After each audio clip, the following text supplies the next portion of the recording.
It's time for Twig This Week in Google. Jeff Jarvis is here. Stacey Higginbotham. Lots to talk about, including the Time Warner AT&T merger going through.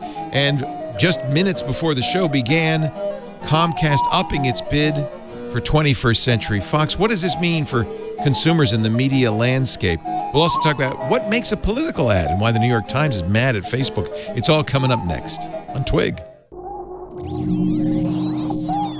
Netcasts you love. From people you trust. This is Twig. Bandwidth for This Week in Google is provided by Cachefly. CACHEFLY.com.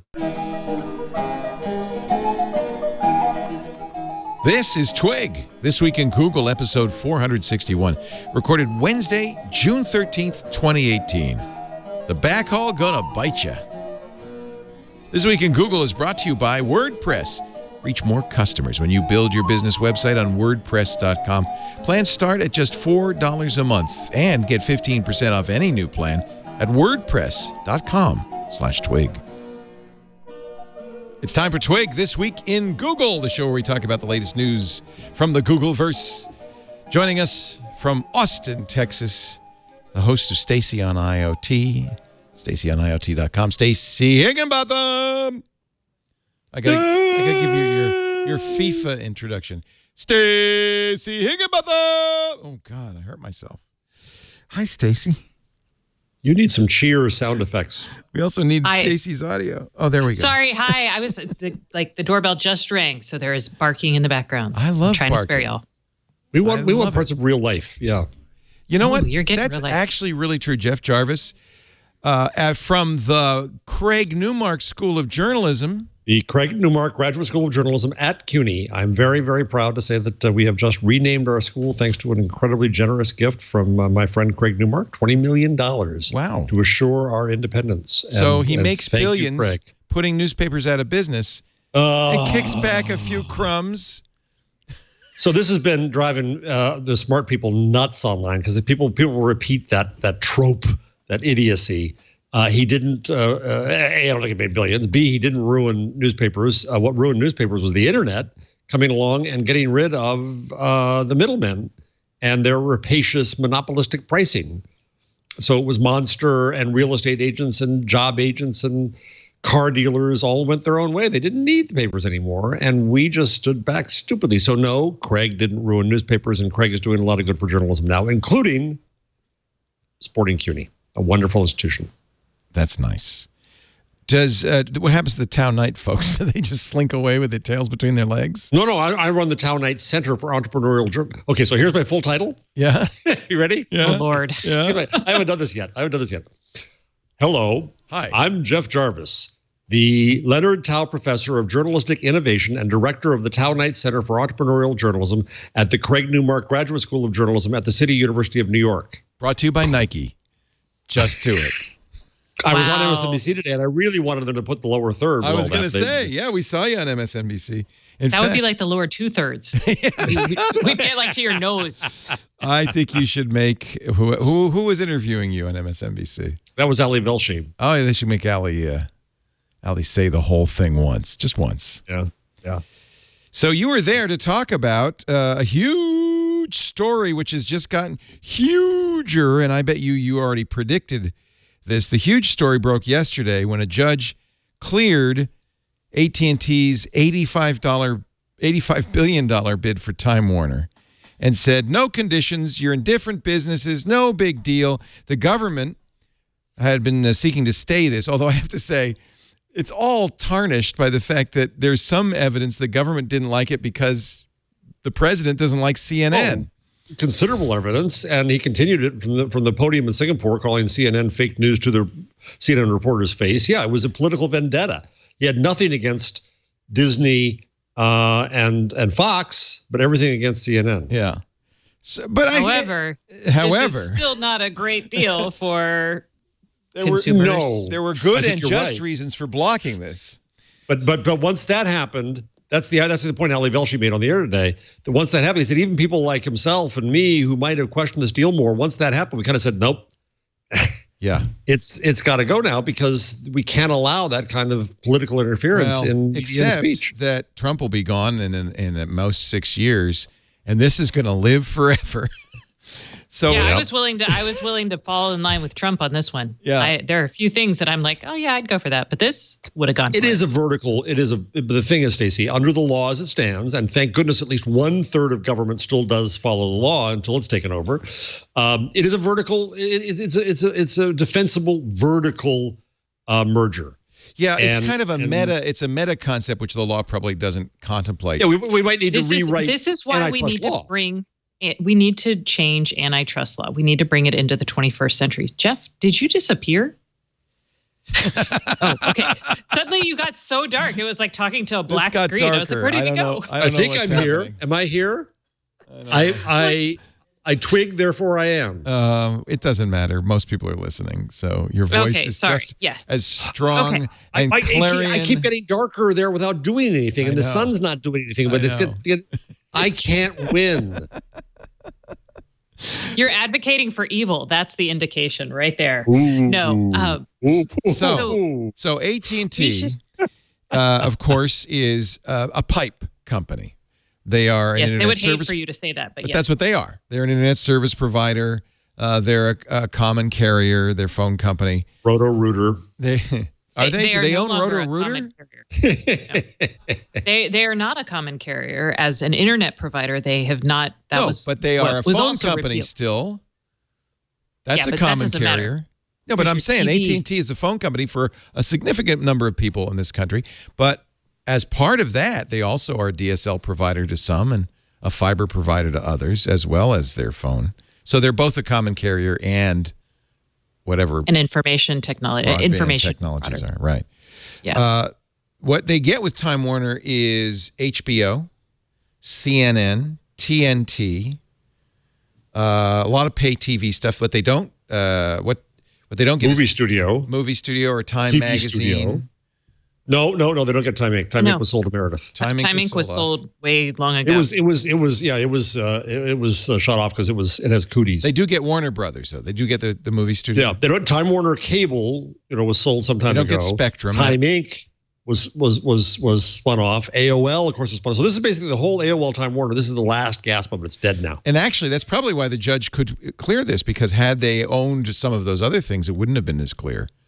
Right. If they owned Time Warner Cable, right. That'd be direct. The closest analog is Comcast, NBC, Universal. Yes. Which that's the other. But it did go through with conditions. That's the other. This does bring up the other shoe that just dropped, because, as I'm sure you noted on Ali Velsh's show this morning, Jeff, Comcast has been waiting to see what the judge decided before going forward with its bid for 21st Century Fox, and they, in fact, have just now upped their bid to. Oh, how big's the bid? $65 billion.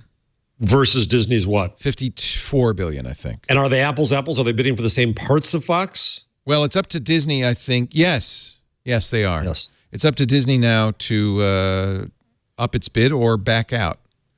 What interests me is, and I'm going to be very partisan in what I'm about to say, part of what I fear in all this is how much control Rupert Murdoch keeps over brainwashing minds in America. Because he keeps Fox News, but he loses Sky. He literally keeps Fox News goes with, I think. No, all right. The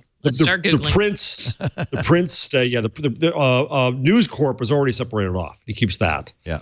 So that's the New York Post, the Wall Street Journal, all that. They get the sports stuff. It's so complicated. To me, the big issue is that the pipe companies, Comcast and AT&T, are buying increasing numbers of content companies. NBC is already owned by Comcast. AT&T will own CNN. And are they taking on any debt to do this? Oh man, you're asking tough questions. Comcast or AT&T? Both, because that's what did in the newspaper business, right? All of the consolidation. Comcast they were is still an all cash. Comcast is an all cash deal. It's a premium over Disney's all stock deal. Ah, are they taking any debt? I'm looking for AT&T. because the debt's what kills you in these cases. I mean, in a sense, Leo, I could argue that this is the dinosaurs huddling together against the cold wind of the internet and Netflix and Amazon. I'd agree with you, except that these, as pipe companies, these guys also are gatekeepers to the internet. Yes. And with the fall of net neutrality on Monday, Bingo. There is a very scary confluence of factors that worry me a little bit. Not only a concentration of information sources, but also concentration of power. And I would argue this. Let's see if this gives either of you palpitations. Do you want me to answer your debt question before you get into here? Let me first say this so I can give you palpitations. In terms of companies that are too big, that could do scary things that we're frightened of, that are awful, I have a lot more faith in Google and Facebook than I do in Comcast and AT&T. I'm more scared of them than I am of the I think you're misguided on that. I think they're all just about as bad. Oh, I didn't listen to you, Jeff. Who were you more scared of? I'm more scared of, as usual, Stacey. Why did you change? No, I was looking up debt. You were doing work for me because I was too lazy. I'm more scared of Comcast and AT&T than I am of Google and Facebook. And all this attention is going to Google and Facebook as the big scary companies. Comcast, AT&T have far worse culture, have far more power to do bad stuff, are ripping us off, have impact on speech that's greater. I think they're. I agree with you. They're the evil empire. The difference between them, Google and Facebook, is that Google and Facebook at least continue to pay lip service to fairness and equality and not being evil. AT&T, Comcast long ago gave up any pretense. Amen. So, Stacey, what'd you find? Okay, so AT&T's deal does include. Now I got to go back to it. I got distracted. See, this is the deal. It worked, Jeff, it worked. Their total debt load is $163 billion. After this deal, when they take on Time Warner's debt, it's going to be at $185 billion. Wow! But they say that debt to EBITDA ratio they're going for after the deal is 2.5x. So that's high, but that's not out of whack with the telco. It's not unmanageable. Okay. Yeah. EBITDA is what? Earnings before income, depreciation, and taxes. So they're saying their debt to income ratio is 2 to 1. Basically, their debt to net income is 2.5. So that's not awful. I mean, if you own a home, your debt to income ratio is probably a little worse than that. Well, but AT&T also has a lot of physical assets. Right. So when we're talking about this sort of thing, I'm sure they can make a strong case to their shareholders that this makes them more valuable and the revenues will go up to meet the debt. It's a risky thing to do. I mean, this is what almost brought down Clear Channel, the company I work for on the radio. And they only had $20 billion in debt, was that they borrowed a lot of money to buy radio stations. And even though they're very good cash flowing, it's hard to service $20 billion in debt. It's really hard to service $185 billion in debt. AT&T can service $185 billion in debt. They're saying that they'll see $1 billion in annual they call it run rate cost synergies within 3 years of the deal. I'm not worried about that. What they're going to get is think about how these guys play today. So remember all of those fun franchise disagreement dramas that pop up every now and then with the cable guys and the ISPs, the cable guys. So people who own cable and they fight with the entertainment companies over how much they're going to pay to run their channels. Mm-hmm. So this gives AT&T, just like Comcast. You never have those fights anymore. Well, you have different leverage in those fights. The other thing is, like with the end of net neutrality, we could see the beginning of packages that zero rate or that even not just advantage, but like, hey, you can have all of the AT&T channels on this for free. Just sign up for our broadband, our quad play, however much they want to jam into. The more zero-rated content on AT&T and Comcast, the worse it is for independents like me, like Twit. Yep. It in effect costs you to watch the independents, and it doesn't cost you to watch the other guys.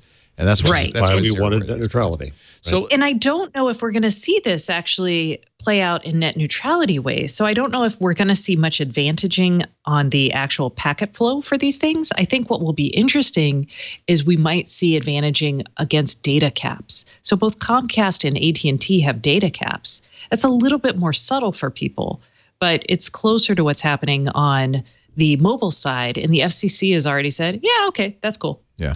So that'll be an interesting thing to watch. Tom Wheeler's FCC was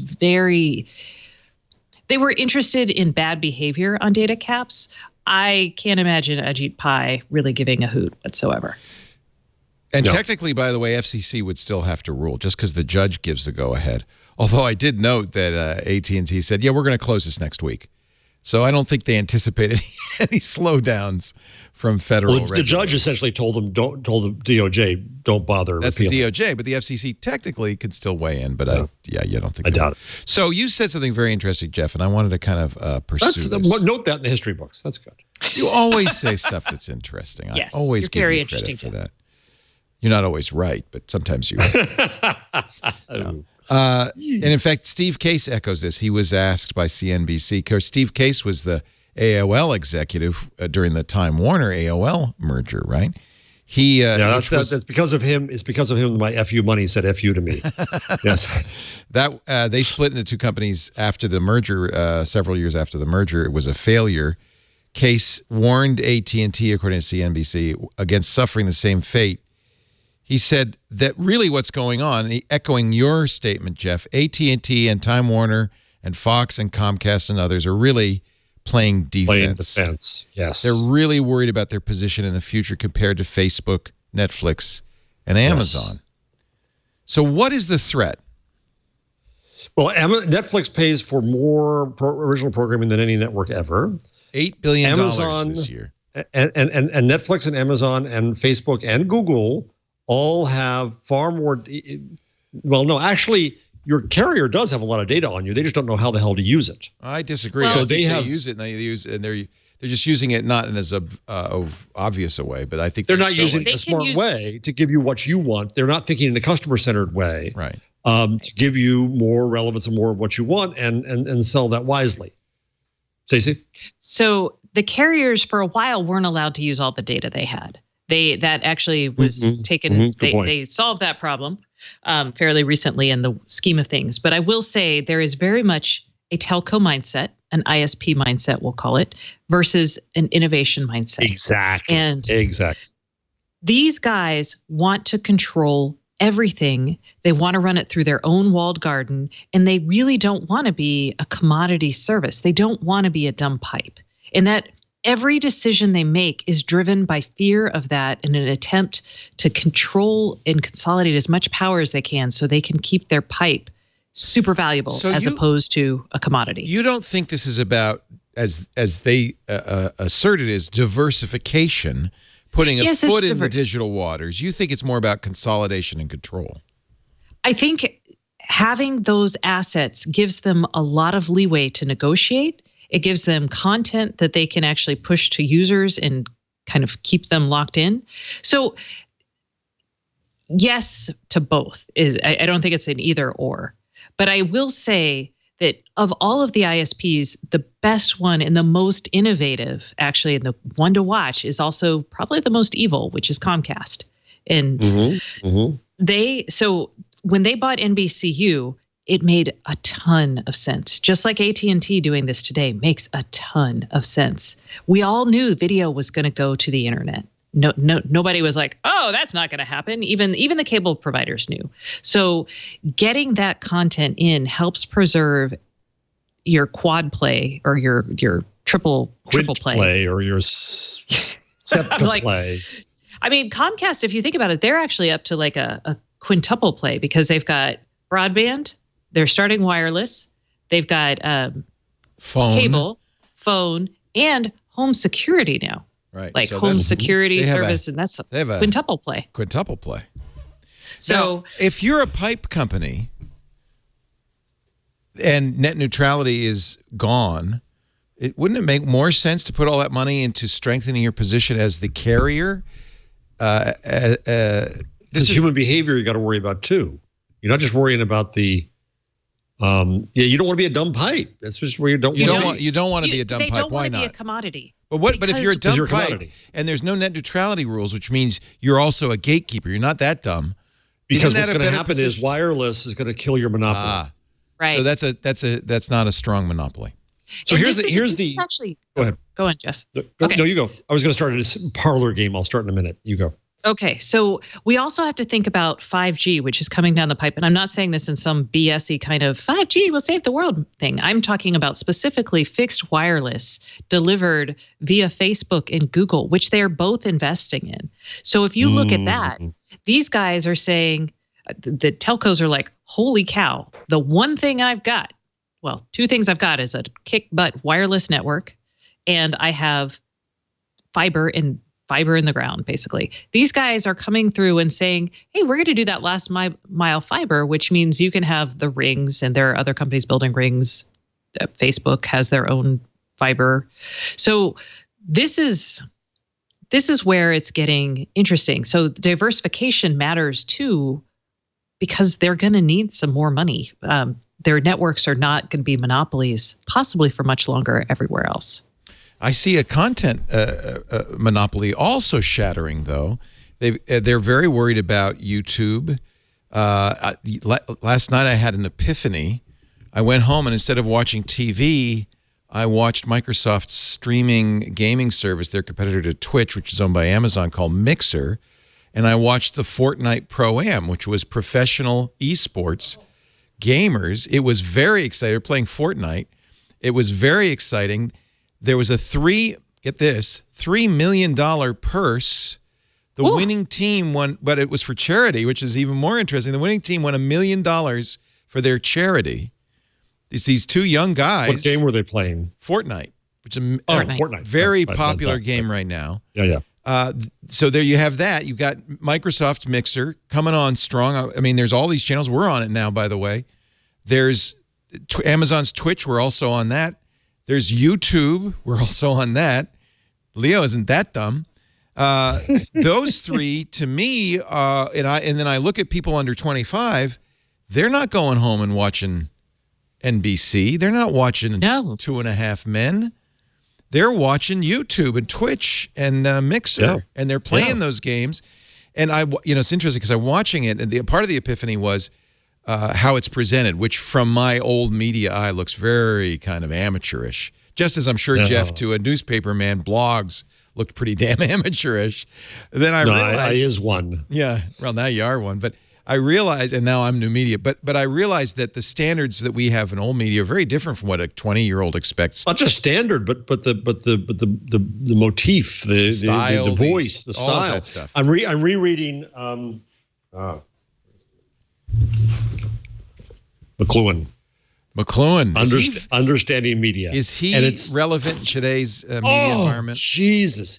It's just amazing. And I'm not going to do him justice, so I'm not going to try to summarize, but his observations, and he was so much ahead of, he thought that electric media, TV, radio, and such, were going to do more than they were. He was anticipating television a hot medium and radio a cool medium, right?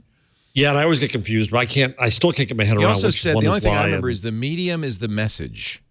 Right. So he argues that the form is everything. We tend to look. We miss the frame by looking at the picture, and so it's absolutely fascinating how, I mean, it's a media analysis of all life. He argues that media is an extension of our bodies and our neural systems. Right. Well, he was right on. That's exactly what's happened. Oh, it's very much so, and he considers, he's fascinating because it's very academic. He considers the wheel a medium, and steam power a medium, and you get them going on Gutenberg and on the typewriter, the impact of the typewriter on the way people think. From when I went from a typewriter to a computer and how it changed how I wrote, completely how I thought. So yeah, that's where we are. Is that you, Jeff? No, that's me. So. I'm not on fire. Is your smoke alarm going off? Yes. Get the hell out of there. No, it's okay. It's the air conditioning, but sorry. I like it. Everybody listening at home ran to their smoke alarms. Some people are out of the house already. Here's the parlor game I want to play. So I'll start the bidding here. So I think Netflix could now, part of what this decision does too is it opens up less antitrust scrutiny of other kinds of deals that could occur. See, I would think Netflix is now in peril, because they're a content company, but they don't own the pipes. And these pipe guys are getting very strong. Do they turn around? Hold on, I want to play the parlor game. So does Netflix buy CBS? Does Google buy Netflix? Who's in play? So ABC is owned by Disney. By Disney.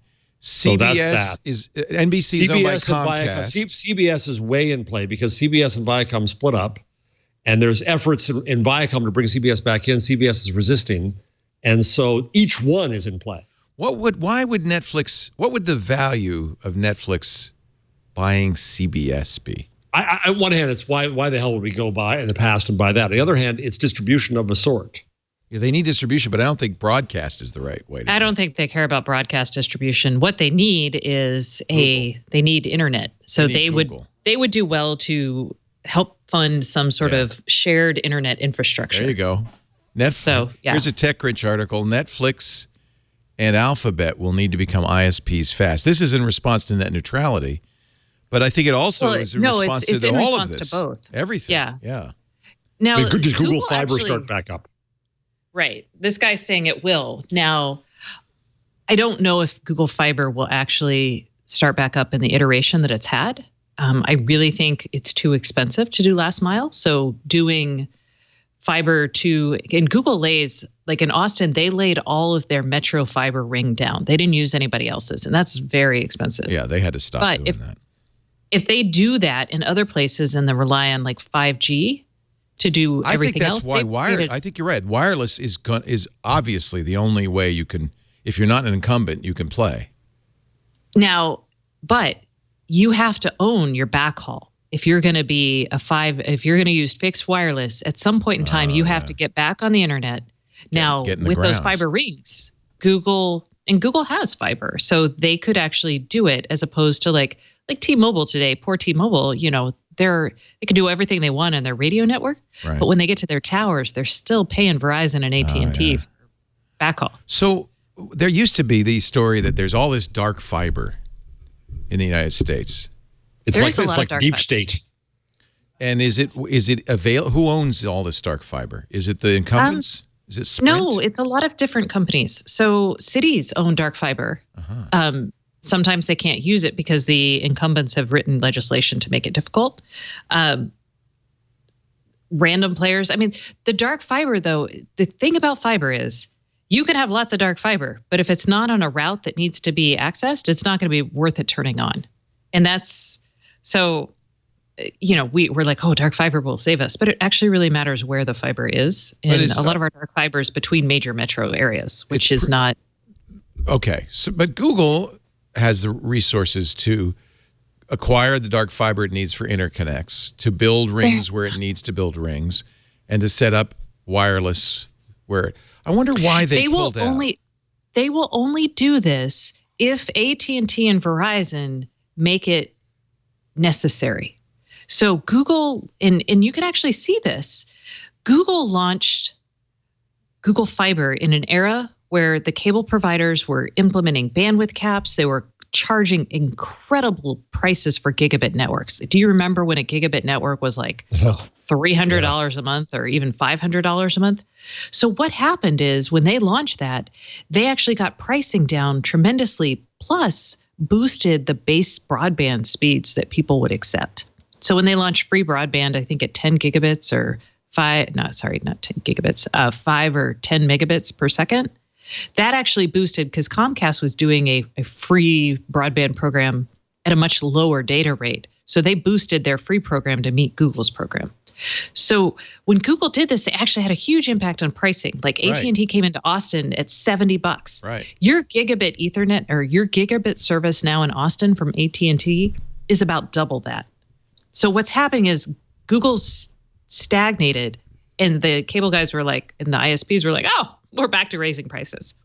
So until it gets too untenable again and they start implementing crappy policies, which they might, because that's what they do, Google doesn't actually, it's better for Google to work with them than it is to actually build a network, because that's one of the more expensive things you can do with your money. Good parlor game, Jeff. Yeah, so I still want to, so let's try to do some matchups. Yeah, well, let's do some matchups, right? Does somebody buy Netflix? Does Netflix buy somebody? What could Google buy? Google Apple, we keep on forgetting about. Apple has gazillions of cash, is getting into content. Does Apple buy Netflix? And Apple has a really somebody buy interesting vertical Viacom? content. Apple's always said, and I think I credit them with this because they've been very slow to spend their hundreds of billions of dollars in cash. They've always, and that which is by the way now repatriated, so they could buy Netflix with it. Mm-hmm. They've always said that we don't. There's only a few reasons why you buy a company. Actually, it was Ben Thompson observed this, but I think he's accurate. There's only a few, or maybe it was. Well, anyway, whoever observed it. There's only a few reasons you buy a company. One, to acquire customers. Apple doesn't need to do that for sure. Acquire technology. Apple does do that, but they do small acquisitions. But what you want to be very careful about is trying to merge corporate cultures that are diverse. And I think Apple is very reluctant to acquire anything large because it has a very distinct corporate culture, and it doesn't want to have to try to merge that with anybody else's corporate culture. So I think Apple is not, Apple, we've always said, could buy the music industry. The whole music industry if they wanted to. Yep. The whole music industry. But All of it. All of it. But that's not really what they're interested in. And so they're very, very conservative with their acquisitions. I think they'd only do that if they saw there was a defensive need or a real aggressive opportunity. I don't think in either case. Now, Bezos is another question. But Bezos doesn't, because he hasn't gone for profit. He doesn't have a lot of cash, right? Yeah. He has, but he has equity that's worth a fortune. So does he buy Netflix? I think you would actually see them create some sort of shared infrastructure. I really do. And I think because Amazon relies on bandwidth too, don't they? Yeah, they rely tremendously on bandwidth. And they get hugely upset when when their services don't work because of crappy bandwidth. But what I see, because again, way back in like 2008, the FCC actually did a nationwide broadband plan. And the cost of putting broadband like everywhere via fiber, though, was multiple billions. Tens of billions of dollars. So you're not going to see that kind of effort, I think, ever. What I think you would see is these guys come together, create a shared infrastructure, and use that to squeeze the telcos. Because again, they still want to do business with them. Verizon, AT&T, Comcast, they still own the networks that Google's trying to run their services over. So they can't just go all out to war. And Google doesn't want to buy Netflix. This is very much Game of Thrones going on right now. Yeah. You have a number of fiefdoms all vying to control it, and it's a very interesting chess game because you're right, they can't outright fight each other. They need to, the alliances need to form and break up, and people have to. This is a very interesting chess game. I wouldn't keep Jeff Bezos out of this one. I would, if I had to put money on anybody, I would put money on him. Certainly not AT&T or Comcast, although Comcast is really a behemoth now. AT&T owns DirecTV. Who's the third largest ISP now? Verizon? I can actually answer this question for you. Hold on. Do you want it to be a telco or just in general? That's interesting. That's an interesting question. I want cable. In cable? Okay. Give me 2 seconds. So AT&T, Comcast, Time Warner, cable. Time Warner has been taken over. So hold on. All right. Broadband rankings. Charter is the second largest. Oh. Really? No way. That's a big shift. Charter did not deal with Comcast. What? Oh, Spectrum? Because they bought the pieces of Time Spectrum. Warner. They bought Spectrum. Oh, you're right. Okay, so yeah, so Comcast has 26 million. Charter, Spectrum. AT&T. Charter's got to have tons of debt. They can't buy anything. AT&T. So, all right. Yeah. So does Amazon buy Charter? Does Apple buy Charter? Amazon doesn't want that. Amazon is going to face this as an issue, though, because they've already dealt with this as an issue. I just don't. These guys have historically. They're not going to get into the networking business unless they absolutely have to, and it affects their cost of goods. There's incentive because of Amazon Web Services. No, I know there's incentive, but again, right now, they're not dumb. They can build all of this infrastructure on top and create value there. And one of the reasons they can do that is because they've created an open infrastructure. Like they've created a true platform where the ISPs were like, no, our platform will only be for us. So that's on the ISPs. I feel no shame. I feel no pity. So for them. all right. So looking out into the future, the smart thing to do, short-term people might kind of try to occupy the current internet, but the smart thing to do would be to build a wireless internet. And let's go beyond wireless. Let's go beyond 5G, because you're right, you got a backhaul issue. What if we did space-based internet? What if we did satellite internet? Latency is going to kill you. I have to now. I'm all very excited about satellite internet. It depends on which band you're in. That depends on how many megahertz. Rolling Stones, the Beatles. No, sorry. When you start talking about doing anything in wireless, you have to think about the amount. So they measure spectrum in megahertz, and they allocate it in chunks that are different bands. So the number, you can only cram so many bits per hertz. So you can only that. We're technologically limited in that. That's Shannon's kind of law. That's Shannon's law. So you can't go infinite without a huge technological breakthrough. So LTE was a breakthrough over 3G.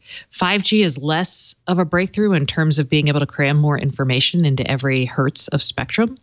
So you're going to hit limits there. So you can't do things like 8K television unless you especially can't do it if you have lots and lots of little players, because they're going to get lots and lots of little chunks. Well, that's where satellite succeeds, because latency doesn't matter in one-way television broadcasting.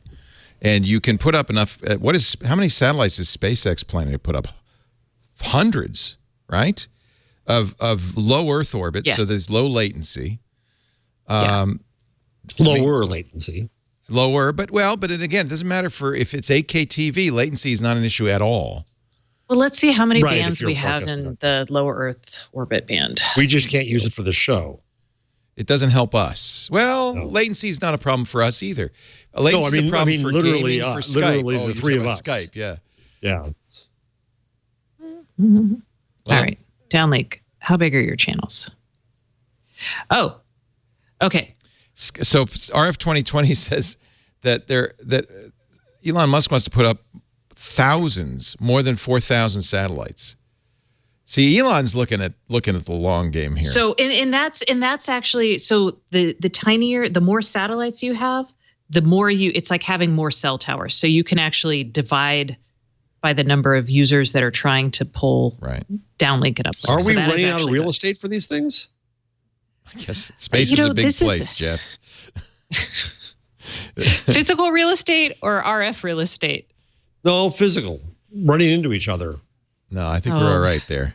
We're going to do so much with swarming algorithms, and they'll just magically pass each other.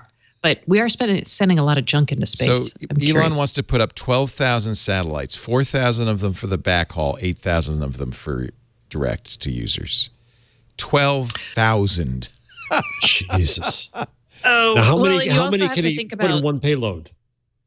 I don't know, but it's interesting that both Bezos and Musk are looking at space. Well, that's because they've got a rocket launching program. I mean, if you have a hammer, or if you have that's why they have a rocket launching program. He's saying the reverse, Stacey. That's why. Well, I know, but he's got the rocket launching program for. I wouldn't put it past Mars, either Elon or Bezos to have other plans and say something about Mars when what they really want to do is take over the internet. I wouldn't put it past either one of them. That's true. I think they're smart enough to be looking at. I mean, look, if we figured this out, they must have.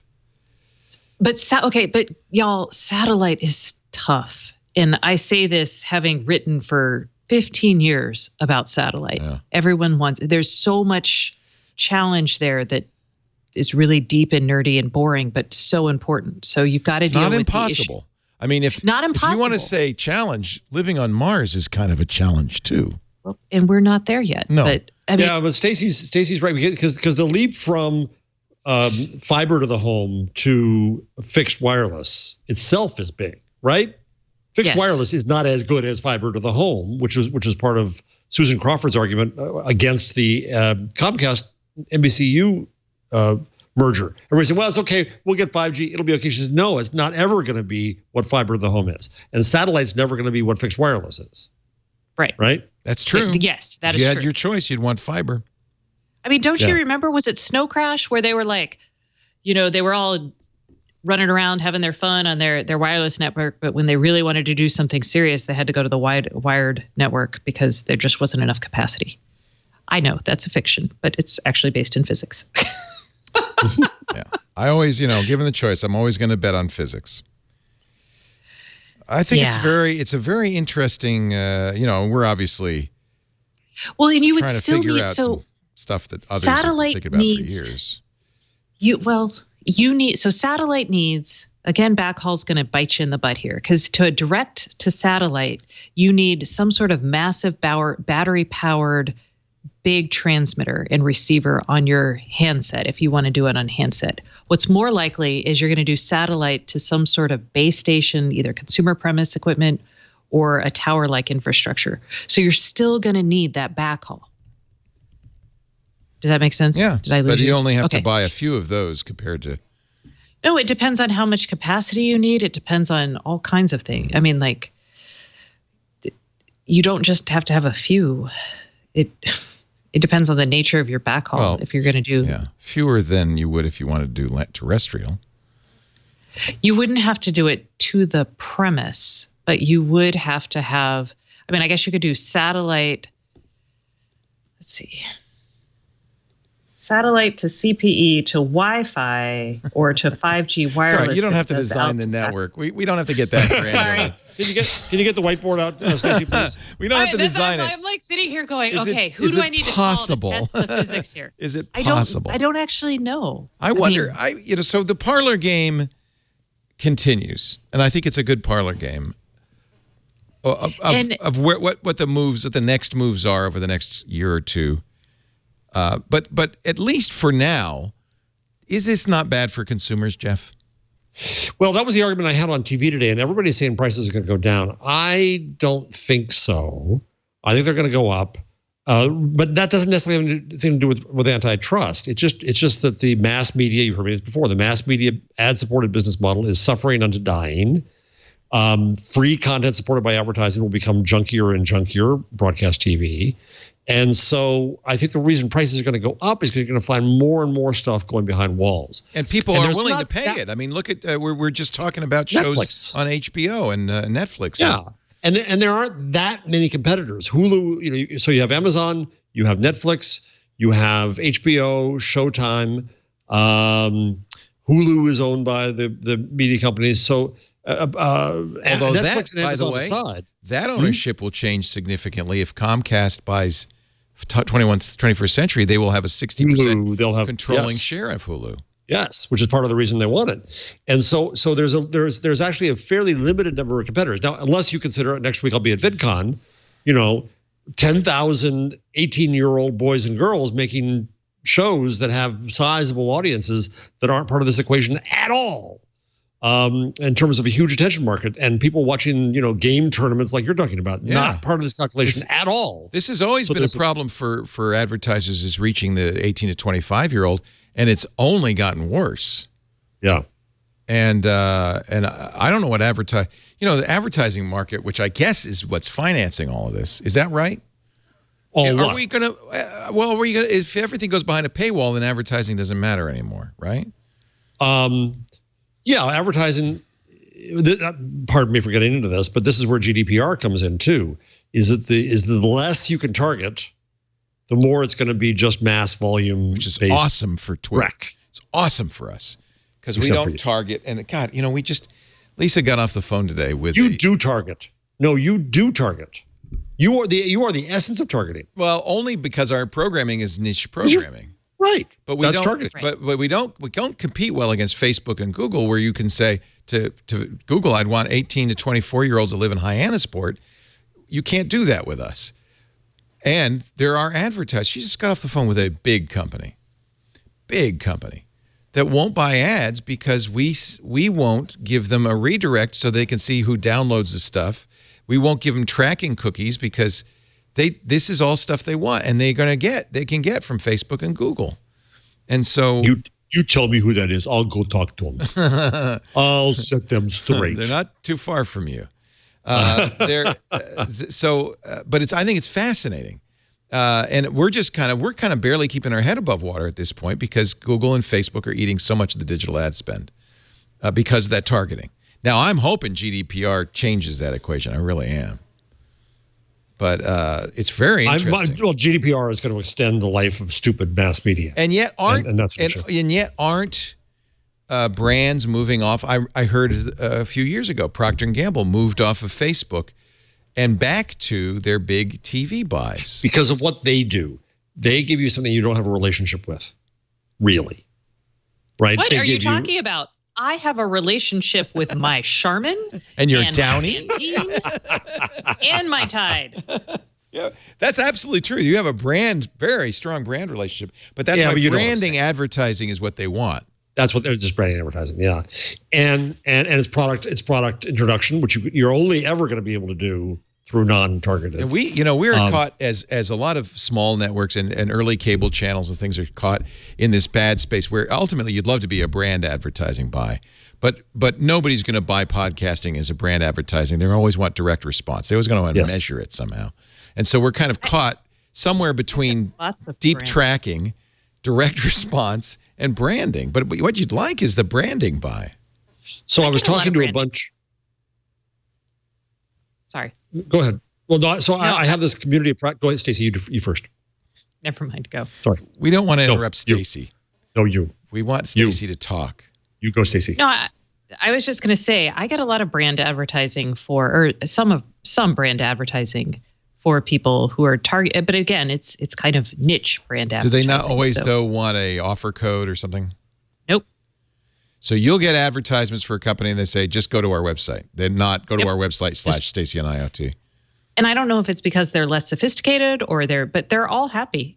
I mean, so notice that the Twit ads that don't have a direct URL are very few. Yes, I have noticed that. And I offer you people, get paid a lot of them are just on a we never percentage basis? No, and one of the things I said when we started Twit is so there's two ways you can sell advertising in this kind of medium. Cost per impression, CPM, or cost per lead or click. And action, CPA, and we've never done cost per action ad buys. Actually, wait a minute, we did one once, Netflix, and it was more an experiment to see what else. Netflix would never pay CPM. CPM means they just like regular TV advertising, they pay for the number of eyeballs. They wanted cost per acquisition, and but it was like $50 per acquisition. So we said, all right, we'll try it. It did not work well. But I always wanted to see. I felt like if cost per acquisition devalues your product, in my opinion, because you're not monetizing people who heard about you but then didn't click the link or whatever. You really want to monetize the impressions, I think. Well, this is the discussion we've had before, but I have this community of practice I started at CUNY with my colleagues there for commerce in news media, and it's working pretty well. Now, this is selling stuff off Amazon. This is doing deals for heavy blankets. This is fairly straightforward, but it's something we've never done in news media. And as I've discussed in the past, it needs more trust. Throwing Taboola ads in your page, you're obviously telling your readers you really don't give a damn about them. Yeah, we'd never. But if you're saying this is the best deal of the day, I, Stacey Higginbotham, know the best Wi-Fi router that's not going to rip you off. I, Leo Laporte, know the 10 best. You become a wire cutter, and you got to put some investment in that, and you got to know that. That's why wire cutter is so valuable, by the way. Yeah, it is, and they don't. Does the wire cutter do advertising? I don't think they do. They don't really now know because it competes with. Is it affiliate links? How do they monetize? It's both affiliate links. They will put up. So they're part of the group. They will put up the best. They pick the best product, then they put up the best links to those products. And that's it's not always the cheapest. Right. It's not always the cheapest because it depends on what their users prefer. And a lot of users always prefer Amazon. And Amazon, the interesting thing is Amazon is as closed and secretive as with this as with anything, but they clearly value this channel. So it's the Amazon affiliate fees that make them money. By the way, the New York Times owns the Wirecutter now. Owns Wirecutter. Yes. Yeah. So when it was bought, the rumors were that it was netting about $10 million a year, and you can gross that up. One major online pure play publication I know of is bringing in $100 million a year in gross, not net. Gross sales. Gawker reportedly, what it was last year of his life as Gawker, was grossing $250 million in merchandise sales. And the reason gross is an interesting number is because you have to consider how much it costs them to generate that revenue, and so you subtract it from the revenue. It's not their profit. And so something like the Wirecutter, which has a lot, they have high costs, I guarantee you, because they have a lot of people. Yeah, but it's an editorial cost. It's yeah, not but that different. counts against your gross. Believe me. Of course it does. Of course Trust it does. me, I know all about that part. We're used to that kind of content cost, Right. as are you. So that's how we're calculating. It's just a different kind of advertising in the end. Right. Yeah, but it's also a lower dollar advertising, I would think, but maybe not. Oh yeah, but you're not competing for the damned CPM RFPs. There's a different relationship with your audience, one of trust. No, it's a very good, from the audience point of view, it's very good. Both of you should be experimenting, I believe, with commerce. See what it's like. So it's different, Leo, because one thing I was saying to the group, I said, my friend Leo Laporte, right? What happens on the Twit network is that every new direct response company comes along and says, well, I'm going to try this out on the podcasts. Casper, Harry's, Wink, all these companies that you've helped launch, because you are a great platform for seeing what people respond to at a low cost and low risk. They're willing to pay the CPM just because it's not that high. It's a small audience. They get a lot of data back, and you're launching all these companies, and then they leave you. Yeah. So how do you keep ongoing value? How do you keep as soon as they get to a certain size, they start buying TV ads. And they go on TV, right? And they're hugely expensive. Why don't you keep on selling those things? We try. In a different way. We try. No, because we have no way to do affiliate links. That's the difference between a podcast and a website. I mean, we have an affiliate link program, but we don't make much money on it. Yeah. I still think. And Stacey, you could rake it. I would follow. So we are launching. We are launching an affiliate link effort that is coming very soon. The challenge for me as a journalist, old school journalist, as an old journalist, is true. Is how we talk to our readers about it. So do I? And this is just in the site. This isn't for the podcast. So how do I give them? Some people give you the option of like, here's the affiliate link and here's a non-affiliate link for people who really hate that. Why would somebody not want to do an affiliate link? I don't know. But I can understand people might say, oh, you're not going to recommend the best product, just the one that makes you the most affiliate money. That's why you have to. I would never do that. Of course you wouldn't. But that's why you have to disclose, and that's why you build a trust relationship.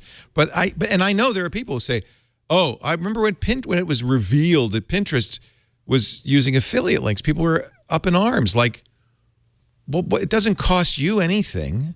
Right. I don't really understand it. But so I think you just disclose, Stacey. You say, this is how we make money through affiliate links. If you click this link, we'll be making a few bucks. Thank you for your support. And the other great thing that Wirecutter does is they had a case of some kind of coffee maker thing, whatever, and they recommended the 32-ounce whatever. And the audience came back and said, no, you're wrong. That one has a problem. You actually should recommend the 18-ounce because that's better for these reasons. And Wirecutter said, oh, you're right. So we recommend the 18. So it's not you can have a back and forth because the thing about both you guys is that you have really smart audiences that use this stuff too, and that can keep you honest and keep improving the recommendations. I mean, I just think it's a little spin-off thing. Because Leo, the point is, I think you're right. In your normal flow of your media, no. But you could start a side brand that is Leo recommends. Oh, we've always thought about that. We actually did for a while do that. I'm riding the market's changed, I think. Jeff, I'm riding this business model into the ground. I'm going in with this business model. I'm too old to change.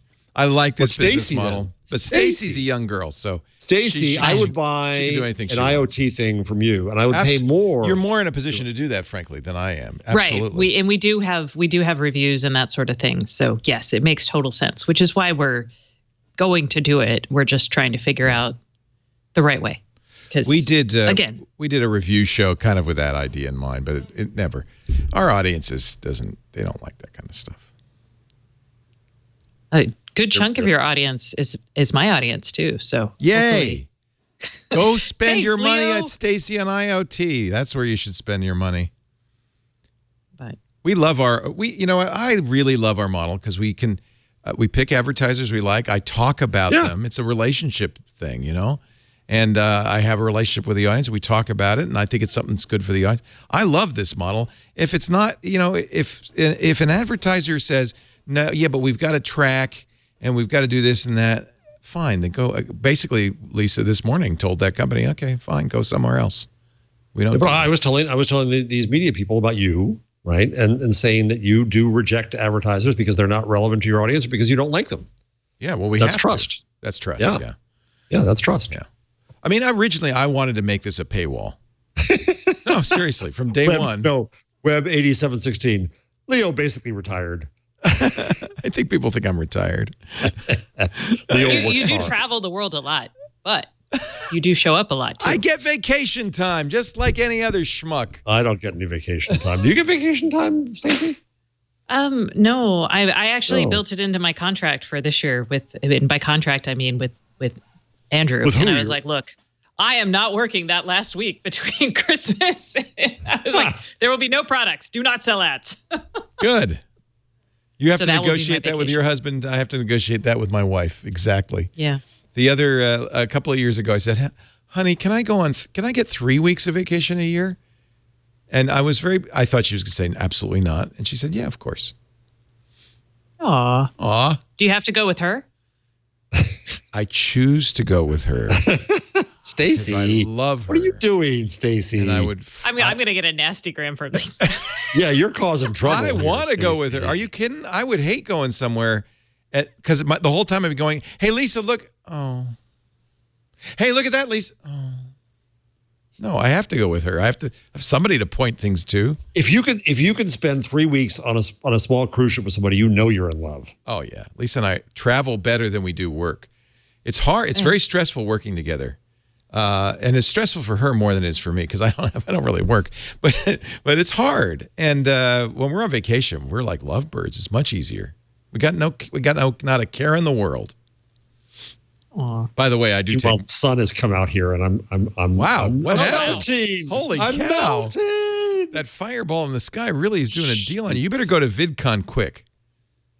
No sun there. It was funny. As I said, I was watching the Pro-Am yesterday. It was outside in Los Angeles at some stadium, and Justine asks one of the pro players, "How's it feel to be playing outside?" And he goes, "The sun." There also the team that won the $1 million. One of them was wearing a marshmallow the whole time. Oh, Marshmallow. That's his name. You know him? He's a gamer. Yeah, he's very. I don't know him. Marshmallow and Ninja won. Yeah. Yeah. Oh yeah. Yeah, he's like Dead Mouse. Oh, although instead of Dead Mouse is just DJing, this guy's playing Fortnite with a marshmallow on his head. Is it the singer too? Is he the same? Marshmallow is the same person? I don't know. Here, let me show you a picture of him. See if you recognize him. That's Ninja on the left of the blue hair. You know this?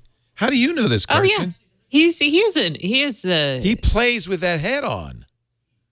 Yeah. Oh wow, and he wins. Not just plays, he wins. And look, that's the trophy.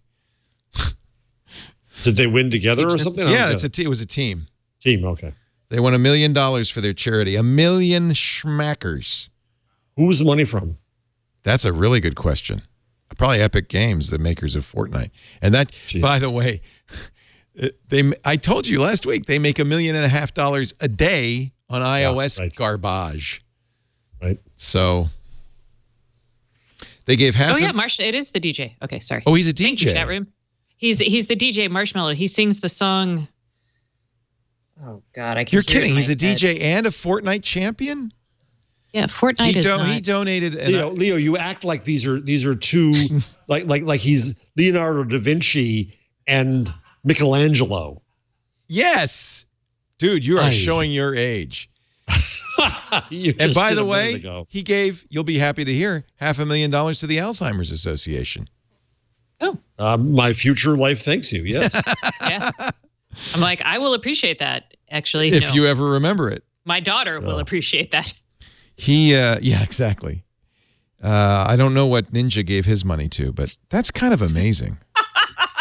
What? Kevin Toffel is telling me he's Daft Puff.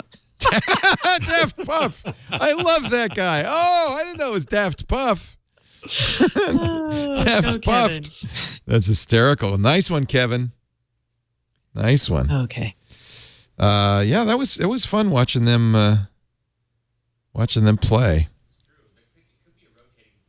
So we don't know. It's like Deadmau5. He wants to take the night off. He just gives the head to somebody else. We don't know. What did Ninja give his money to? That's what I want to know. Well, your chat room knows a lot more about this than you do, Leo. They're telling us it's a celebrity tournament where the celeb was paired with a pro player. Oh, I get it. So it was the pro-am. So Marshmallow, the celebrity. Yeah, because Ninja really probably did a lot of the work, right? Yeah. I don't know. Yeah. Ninja has the hair. That's what color my hair fades to if I don't keep it touched up. Ninja's got the blue. I appreciate that. He got the blue hair. Does Ninja get to keep the money and the celebrity gives the money away? Maybe. I don't know. I was thinking about color. The celebrity hair. You should, Jeff. White hair. Because it's already bleached, right? Yeah. It totally would carry color very well. I think a 63-year-old man with colored hair would be a little weird. I am a 40-year-old woman with colored hair. Or we could talk Leo into doing it. Leo, if you were going to pick color for your hair, what would it be? I like my color. Remember when we used to talk about cheese? Yeah, we used to go at Chipotle and queso. So Ninja tweets, you want to know the struggles of streaming over other jobs? I left my Twitch channel for less than 48 hours and lost 40,000 subscribers. Jesus. That's the other side of this, by the way. And I was talking about this with on KFI the other. Actually, I taped it this morning, but it'll be running next week. Is that being a celebrity in this new media you have the lifespan of a mayfly. It's very stressful. It's few. They work really hard. In fact, there was a story the other day about how many of these YouTube stars are just quitting because they're just exhausted. They work really hard. They don't make as much money as they ought to for 80-hour weeks. And then like the ones we've seen, or the pressure is so great to become more outrageous, they go overboard. They become like Logan Paul. Now, when you go to VidCon, I'm curious, do you see each year a new crop of stars? Oh, yeah. Yeah. Sure. So there's quite a bit of turnover. Is there anybody, is there a Tony Bennett of the YouTube celebrity, somebody who's had a long career? PewDiePie? No. Who did Beam? What's his name? Casey Neistat. Casey Neistat, nice guy. What are the two brothers that make the John and Hank Green? Oh yeah, they created VidCon. There's Shawn Mendes, who became a pop star from his Vine career. Well, that's the thing. I think I think a lot of these guys hope that or gals can hope to make the transition to mainstream media where you could conceivably have a career. I feel like it's a meat grinder for the talent. It is. It's amazing too. The number of because when you this year for the first time my daughter can't go with me because she's got a job. You want mine? But I bet she'd love to go, wouldn't she? Yeah, she'd go. Yeah, I'm telling you, Stacey, it's a thing you do. It's a joy. It's an amazing conference, and your daughter would go crazy. Yes, it would be a great mother-daughter thing to do. I'm telling you this. Without you will thank me. It's amazing. But they do drawings, and you get like for the registration you get 3 or 4. I would call them signings, but of course nobody signs anything anymore because McLuhan says it's dead. But selfie opportunities. That's what you do now. Instead of autographs, you do selfies. The meet and greet. Yeah, and it's phenomenal how many there are. Which is to say, how many people have an audience sufficient to want to sign up and wait in line to be able to do that. It's Casey amazing. Casey Neistat, who, by the way, sold Beam to CNN and then failed there. And CNN failed with it, so he's back on his own. But he's got his money. I doubt he gave the money back. 3.1 million followers on Instagram. Yeah. And the link goes to shopcaseyneistat.com, where he's got merch. Well, not a lot of merch. He's CNN minus N. Oh, isn't that funny? The last N is for CN Star. No money, yeah. No money. Work harder is the back of that T-shirt. Oh, so I take it back. I thought he maybe had this big merch thing. He's got one lousy sweatshirt. Casey, you're slacking off. Do you think he makes a lot of money on YouTube? Yeah. He probably made enough money with the CNN deal that he doesn't. The money is less of a concern, I would guess. And who's the great the therapist who's on there, the woman? Oh, she's wonderful. YouTube therapist? Well, yeah. Oh, yeah. No, she's spectacular. Every year at my favorite session at VidCon is mental health, and you have YouTubers who've talked about their addiction and their depression and their anxiety up there on stage talking about. You have 300 mainly young women in the audience sharing this with them. The empathy is thick. It's phenomenal. But that panel is always moderated by Katie Morton. Thank you, Katie Morton. And Katie Morton is just great. She's a licensed psychotherapist. Yep. And she has tremendous loyalty. Then there's what's her name? Wait a minute, because she only has 205,000 subscribers. So you're kidding, really? Yeah. So she's now 351, but still not millions. So and 12,000 views, 20,000 views. Oh, so you're right. Well, this gets into what about the My Drunk concept that Kitchen? subscribers maybe aren't everything. I mean, well, they are if you're trying to monetize your YouTube. Monetize, now she has a Patreon. Yeah, and let's see how many YouTube people on the Patreon. Promotes you. Yeah, let's see on the Patreon. What about My Drunk Kitchen? What's her name? My Drunk Kitchen. So she's only got 535 patrons on Patreon. So that's not a big bunch of money. She's working hard, and she probably still has her day job. I hate to say it. Hannah Hart. She's a big one too. Hannah Hart. H-A-R-T. My Drunk Kitchen. Oh yeah, I think I saw her with iJustine. Now she's got 2.5 million subscribers. Yeah, she's bigger. Yeah. Does she get drunk and cook? And she crossed over. She did a show for like the Food Network or something. Yeah. She also has How to Talk to a Friend About Suicide. Yes, she's that's also one thing that's really good. Very, there's a lot of awareness now about mental health on YouTube. I think that's been something. I think you could say clearly that incredibly the helpful. Digital side has pushed that into mainstream. It really has, and we had many of you remember we had a phenomenal end to the show. I guess 3 weeks ago with Ant and Kevin. Ant Pruitt and Kevin Toffel, yeah. Both talking about Ant, his wife's depression. He was very open about it and talking about it, and Kevin about his own. And I had exchanges with them on email afterwards. I'm just so grateful for the courage that they showed in doing that, that taking away the stigma. This is a phenomenal medium and opportunity for that, for people to know they're not alone. We've all been crushed by the recent celebrity suicides. So the fact that Hannah Hart will talk about that openly is amazing. I also put on the rundown down at the bottom, Will Wheaton. Will Wheaton, yeah. Mm-hmm. Gave a speech and put the text of his speech about his depression and anxiety, which was very touching and brave as well. Well, what's interesting, and he did it because of Jenny Lawson, who the bloggess. She helped prompt him to start talking more openly about it. Oh, I love the bloggess. Yes. Yeah, and she's clearly got mental health issues. I'm sorry, that's not nice to say, but you could tell when she is funny because she's in pain. Is that reasonable to say that? Yes, it's a better way to say it than you originally said it. Yes. Oh, believe me, I have mental health issues. I have no stigma. Believe me, no stigma at all. In fact, more and more, I think we all do. I really do. But it's great when these people are coming forward. I don't know her.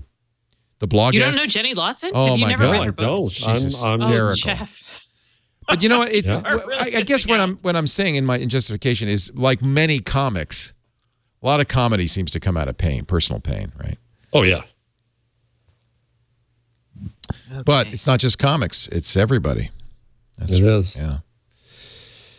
So different topic. This is a little bit of kind of breaking.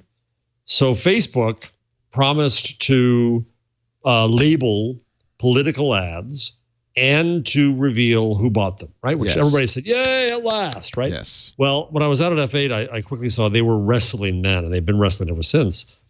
So when the New York Times advertises their coverage of a topic, the effort to scale this made Facebook want to say political ad. New York Times has a SFIT over this, and other publishers do too. But Facebook kind of didn't know what to do about this. So they just announced, just as after we started on the air, they changed their policy.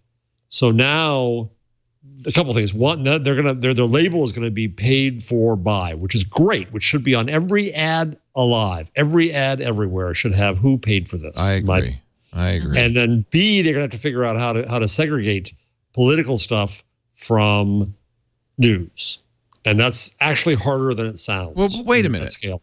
Because the New York Times is not paying for that article on Facebook. No. The New York Times does pay for things. That was the point. The New York Times does pay to promote its coverage. Nick Kristof covering. But hasn't it always said that paid promotion or something on Facebook? But now it had to say political ad. And they also required that you had to give your passport to say who it was and prove you were an American citizen buying this ad. But that's not political ad. That's journalism. That's the therein lied the problem. Therein lied the problem. But it isn't a political ad. It's journalism. I know, well, but it's hard to who's a journalist. Wait, though, because some of their editorials, I would argue, are political ads almost. Almost. I would not call what they're doing. I would not call the editorial pages of newspapers journalism. I think that's actually a really important distinction. Maybe you need multiple distinctions. Herein lies their headache. If you're Nick Kristof and you have a opinion piece in the New York Times, the New York Times promotes it on Facebook, it doesn't need to be billed as a political ad paid for by the New York Times. It doesn't make any sense at all. All right, so a lot of writing has point of view. That doesn't make it political advertising. Well, so like when Ajit Pai writes something in the Wall Street Journal, is that political? No. Or is that... Not if the journal publishes it, no. If Ajit Pai writes an article that says you should vote for candidate X, that might be. But there's more to politics, especially in today's voting. world. Yeah, which is, don't forget what the Russians did. They went after issues like race. Yeah. You got to be careful, because if you start billing everything as political advertising, then it means nothing.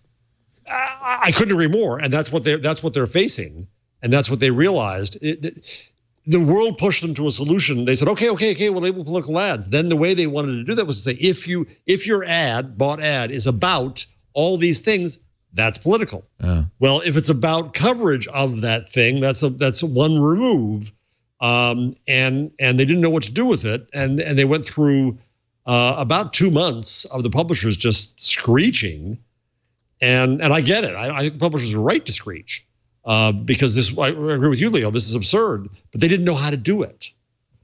So this is the world that we're in now. It's just fascinating to see these things that you wouldn't have expected would have caused real headaches. So that change came out just as we started. I think we can find a definition of political advertising that does not include op-ed pieces. But Stacey disagrees with you. I do. I might write an op-ed about it.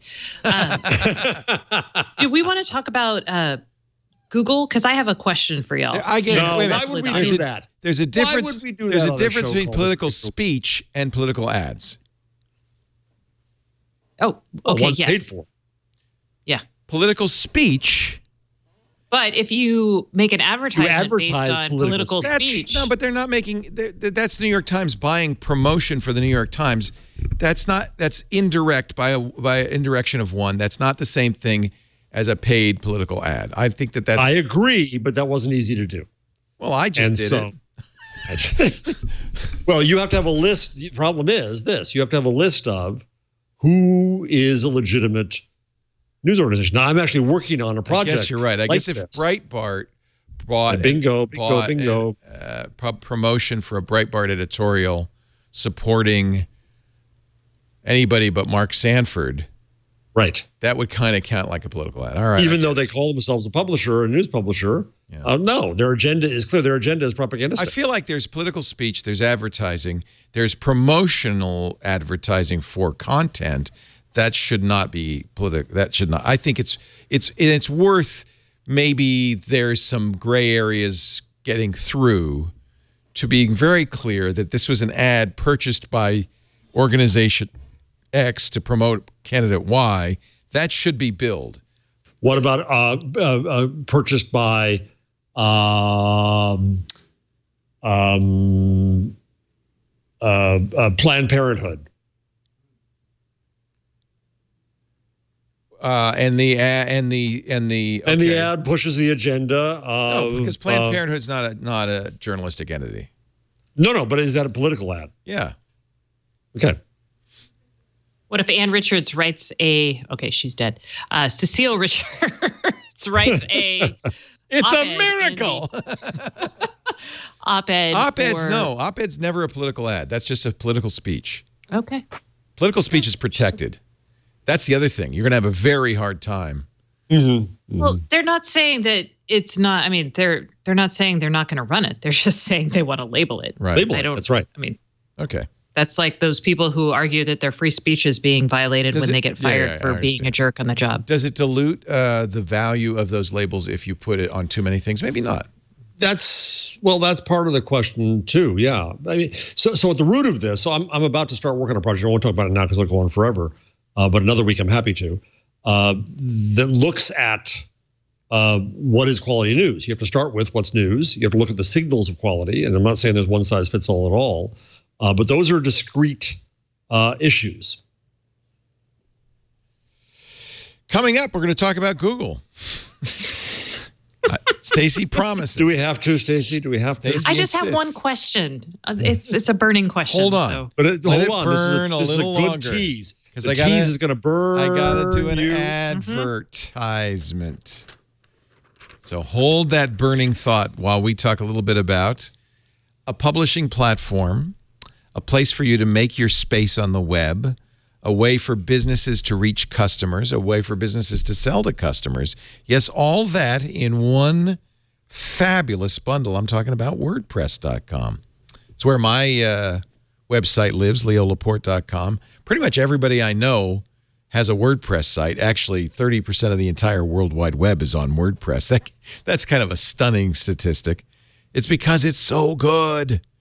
If you visited my site, you know that this is it's the center of me online, right? And everybody ought to have this.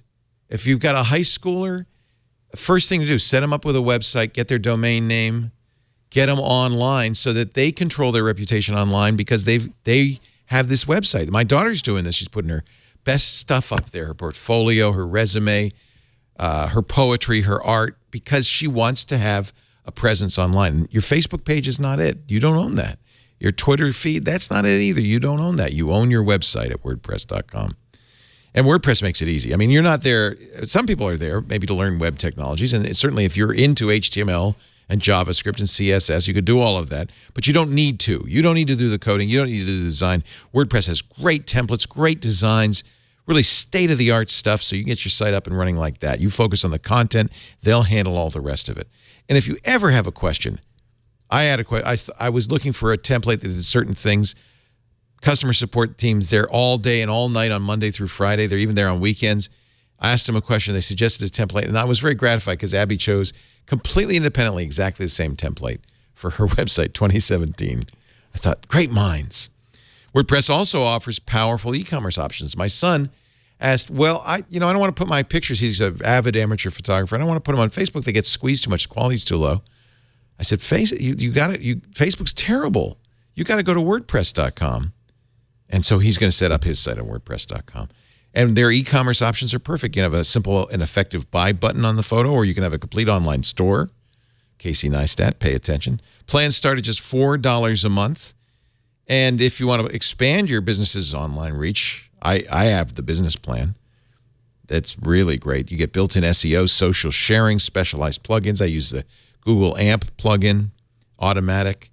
Every site's HTTPS. I mean, I can go on and on. It's really great. Get started today with 15% off any new plan purchase at wordpress.com/twig. Create your website for your personal presence on the net, your business. In fact, if you're a business, you got to have a website. wordpress.com/twig. 15% off that brand new site right now. Get in there. Get on in there. wordpress.com/twig. All right, Stacey. You wanted to talk about Google. Here's your chance. Dun, dun, dun. Dun, dun, So dun. I wanted to ask, because I've seen a lot of news coverage here about Google giving people 3 things they can say on the Google Home. Kevin and I both tried it this morning, and then Google pulled that tweet. We tried it this morning, and it wasn't working for us. So I was curious if it's working for anyone else. I don't even understand what it is. So basically, you can give Google 3 consecutive commands. Oh. So tell me the weather in London, Houston, and Austin. And it's supposed to work. But it has so far not worked for me. I tried it with weather. I tried it with lights. I tried it with some other stuff and nothing. So I can do 2, which was the old default. So if anyone else Tell me can do what it, temperature it is in Austin, LeBron James' height, and the length of the London Bridge.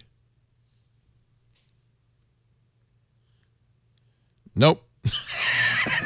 okay, I yeah, because got everyone's like, 50 places in Rome, Florence, and Venice. I got completely garbage results on that one. Holy cow. So is it easier if I say them related? What is the temperature in Austin, Houston, and Dallas?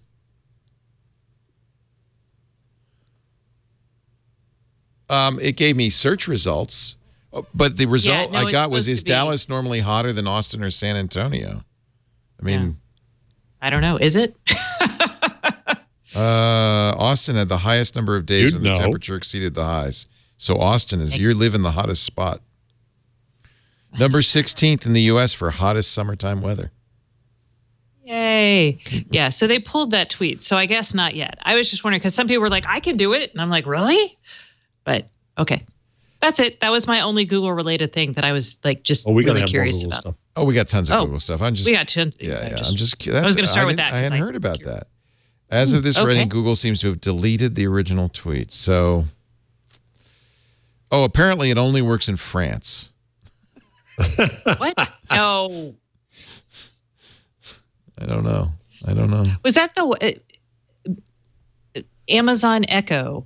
Wired actually did a good story on inside Amazon's painstaking pursuit to teach Alexa French. And it was actually a pretty good story. That's got to be hard. Yeah, because they don't say half the letters. The too long didn't read version is it's hard. It's hard. Yes.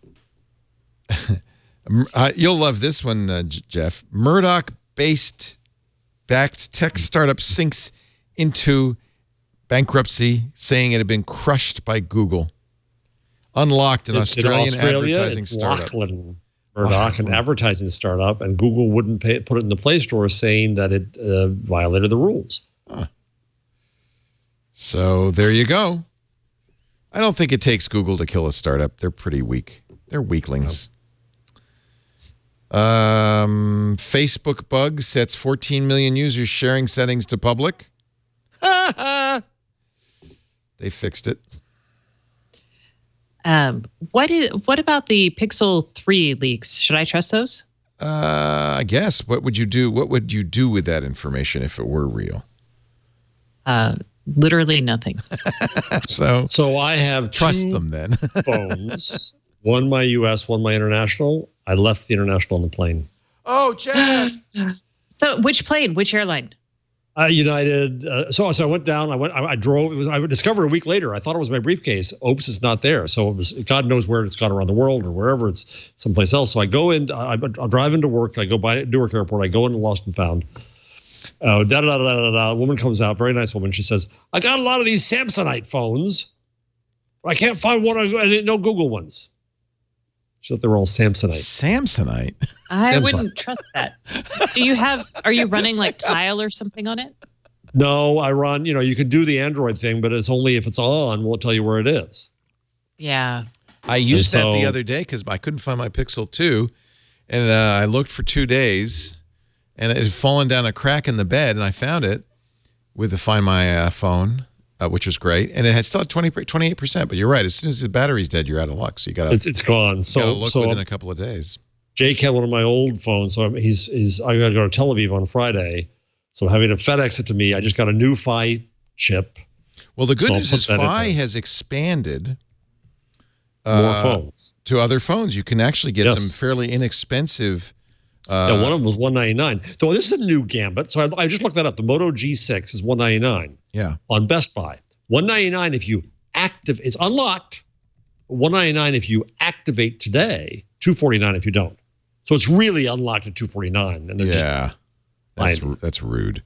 So what is Google? That's rude. That's rude. How rude. How rude.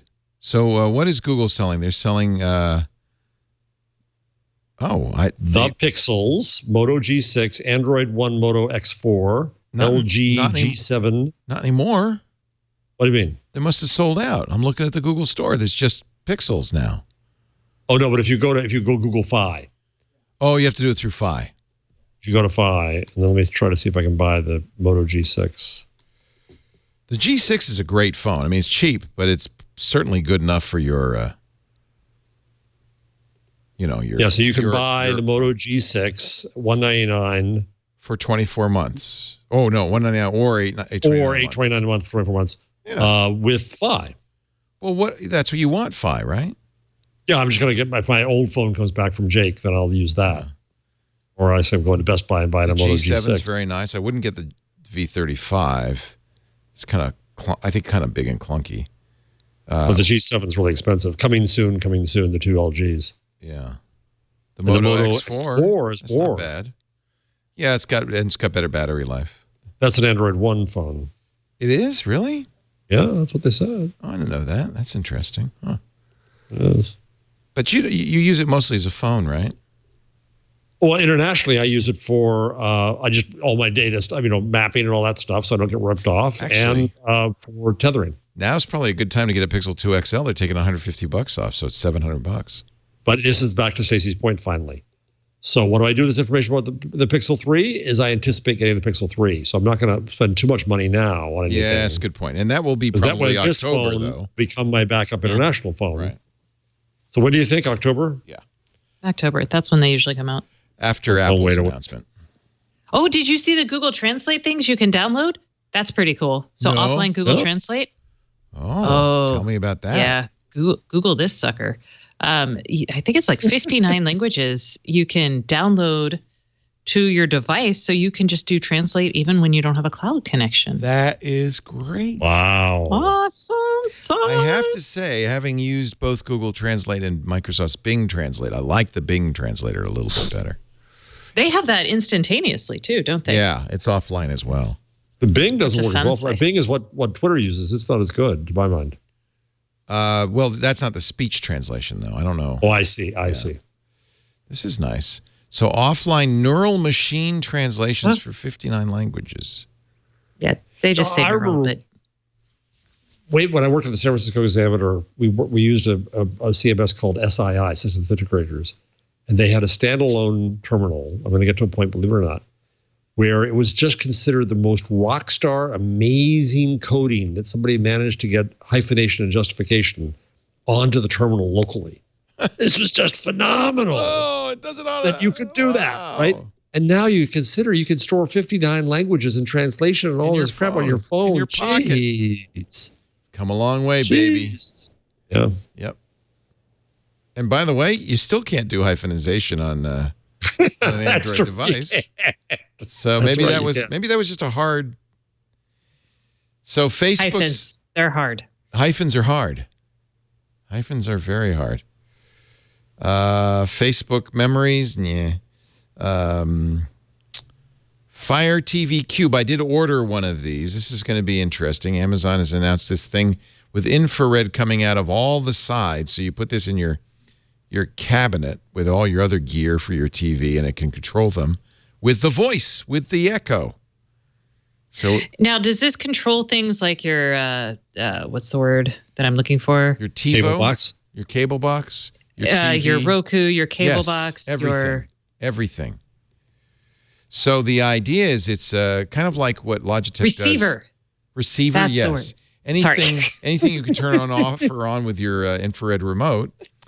And now I'm going to get one because I have a lot of experience with Logitech's universal remotes. And one of the things Logitech has going for it is they have an online site where that knows about every kind of brand of receiver and everything. So this is going to compete heavily then with the Logitech Harmony Hub. Yes. If it's good. It's as easy to configure. And that's going to be the real test. Harmony's been around for years.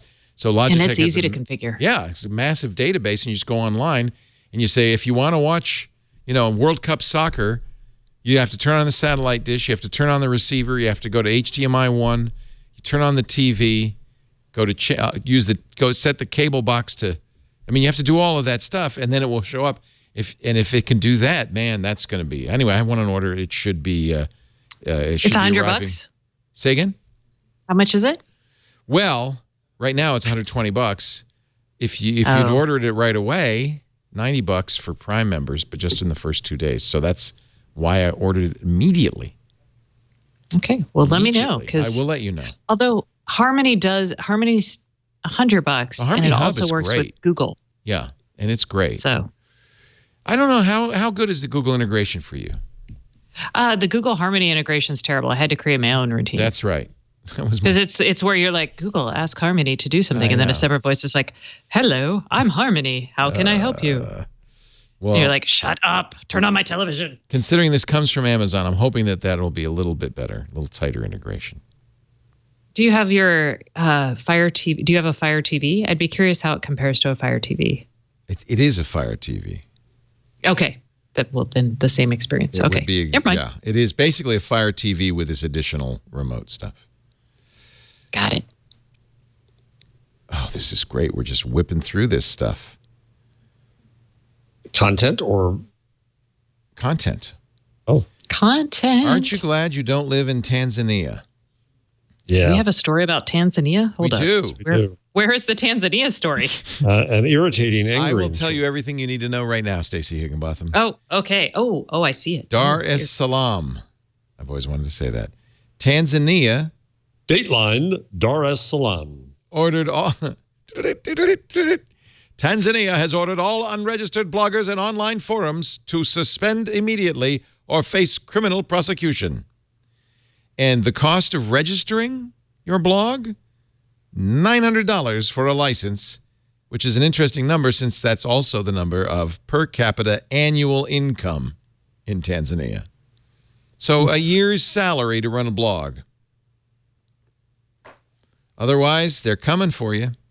Digital activists say the law is part of a crackdown on dissent and free speech by the President John Magufuli, who was elected in 2015. Government officials, and this should be, pay attention. The justification the government gives is, no, we're tackling hate speech, cyberbullying, and pornography. This is going to be used as an excuse for everything. Same thing as going after a sex trade left us without a Section 230. Exactly. June 15th, starting from June 11th, prohibited for posting any new content, and you must be licensed by June 15th or they're coming for you. This is how they do it, folks. Just so you know, it's a good thing to be aware of. The fine at least $22, not minimum of $2,200. Imprisonment for a minimum of 12 months or both. Jesus. Immediately, of course, some forums have shut down.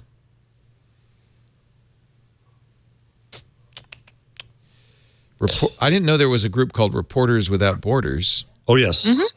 And they said they're very good. Kill off the blogosphere in Tanzania.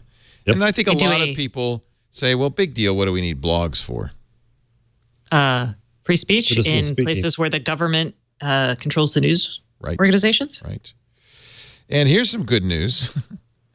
Podcast ad revenues hit $314 million in 2017. So who got the other $14 million, Leo?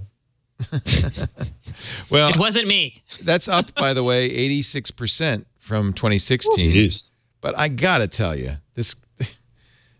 the number last year was wrong. I don't know how close this is to accurate. This is done by the IAB. You actually have a impressive percentage of that, really. Well, last year when they said it was 169 million, we had 10 million of that, and I thought, well, there's got to be more than 16 of us. Yeah. But anyway, I think that number's tough because podcasters don't all belong to the IAB. It's very expensive. No. Oh, I don't belong to the IAB. Right.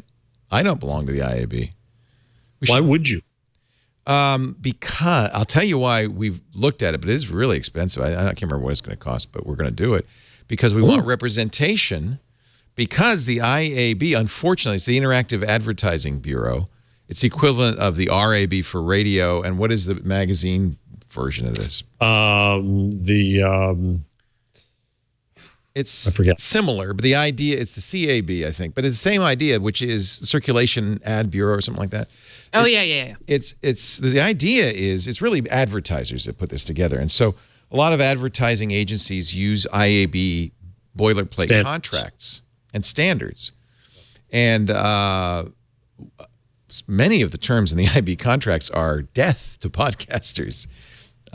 So we don't accept IAB contracts. We amend them. So we want. So I understand why you would join. So that you can argue, you can and weigh in and say, look, this is, you got to understand, this is not acceptable. We can't do this. And then also so that these numbers become a little bit more accurate. Host-read ads were the most heavily used ad type. 2/3 of all ads in 2017. I'm going to take credit for actually bringing that to podcasting. You bloody well should, yes. Direct response ads. Leo, this is like a Howard Stern rant now. He has a fit about the Broadcasting Hall of Fame. There should be a podcast Hall of Fame, and you should be the first person. And I was. There is? Yeah. Oh, well then good. There's justice. I got a trophy in the other room. There's a shack somewhere in Des Moines. There is. The folks at Podcast Pickle put it together. Oh, yeah. So you're in the Podcasters Hall of Fame. I was in the inaugural year.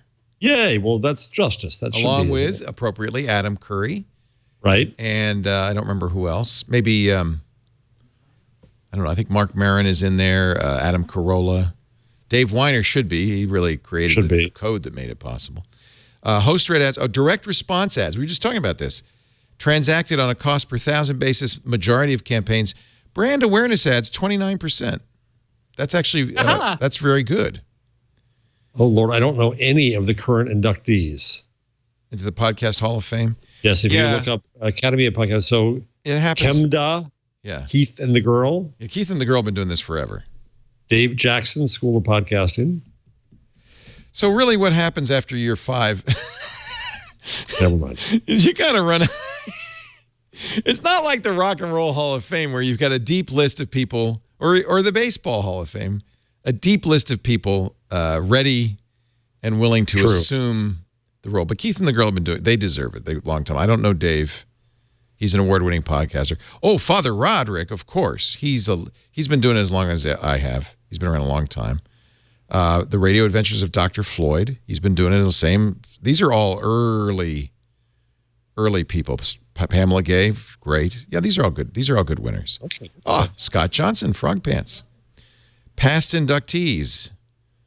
Luria Petrucci, there you are, Leo. Callie Lewis, Dan Class, Brian Ibbett, Rob Greenlee, Rob Walsh. Oh, you didn't go to the ceremony. No, I had to record, because it was in Fort Worth. It was somewhere I couldn't get to. It was in Texas. Along with Muriel Lafferty of Geek Fu Action Grip. Scott Sigler, Todd Cochran, Danny Pena, and Adam Curry.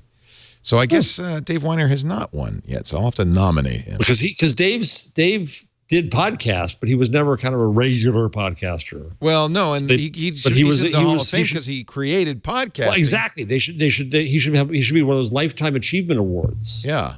Yeah, right. Because he just right. That just doesn't matter the year. It doesn't matter the podcast. Dave Weiner should be a Lifetime Achievement Award. The new inductees will be added to the Hall of Fame in Philadelphia, and I think it's in August. So you win second prize. You're in Philadelphia. Yeah. No, it's true. It's in Philadelphia this year. Let's see. What else can we talk about?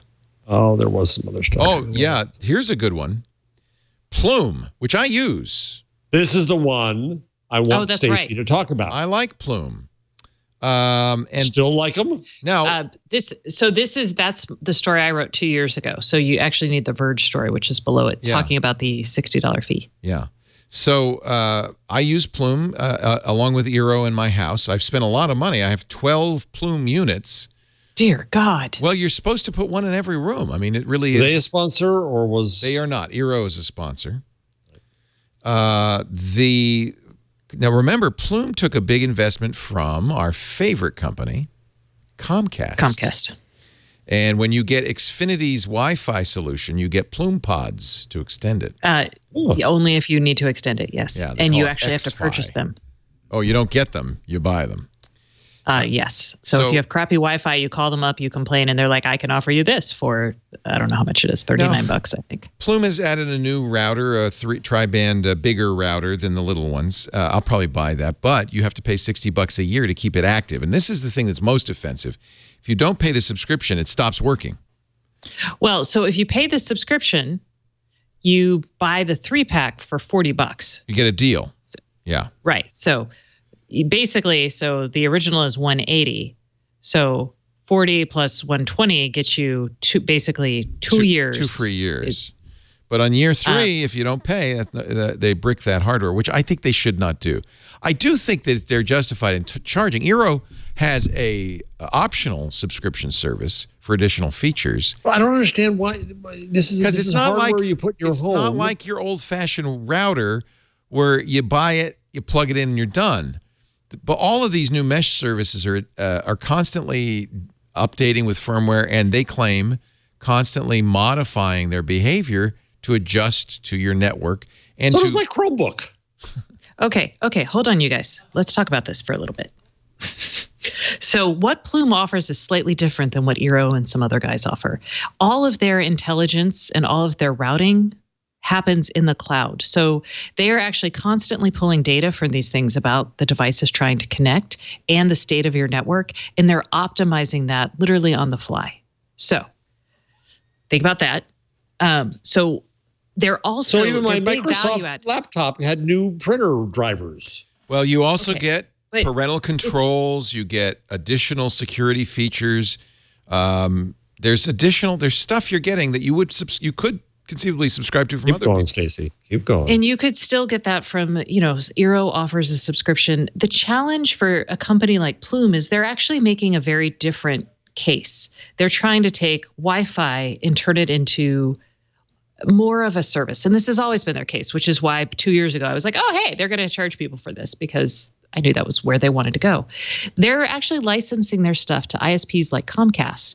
So their software that runs in the cloud and on these edge devices, that's a continually running and updated service. It's not like I'm pushing out an update. The service is delivered via the cloud constantly. So that's one. So your network changes like moment by moment. 2, their big market isn't end consumers. Their big market is selling to ISPs and to having other companies that make Wi-Fi hub type devices put their software inside their devices. So they have a deal with Samsung. And the theory is eventually Samsung is going to put this software into anything that has, not anything, but anything that has enough processing power and Wi-Fi and help create these like mesh networks around your home using even other existing things smart home stuff. Routers. That's interesting. Yes. Yeah. So that's the goal. And I would also say this gives you, and I'm not against this because I think it gives you more certainty that you're going to need in today's era of lots of devices running in your home. It gives you a lot more security because you can, if I'm paying $60, they darn well better give me a security update on every vulnerability ASAP.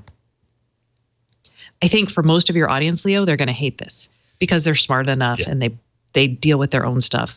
But like a common normal person paying $60 a month to have guaranteed awesome Wi-Fi.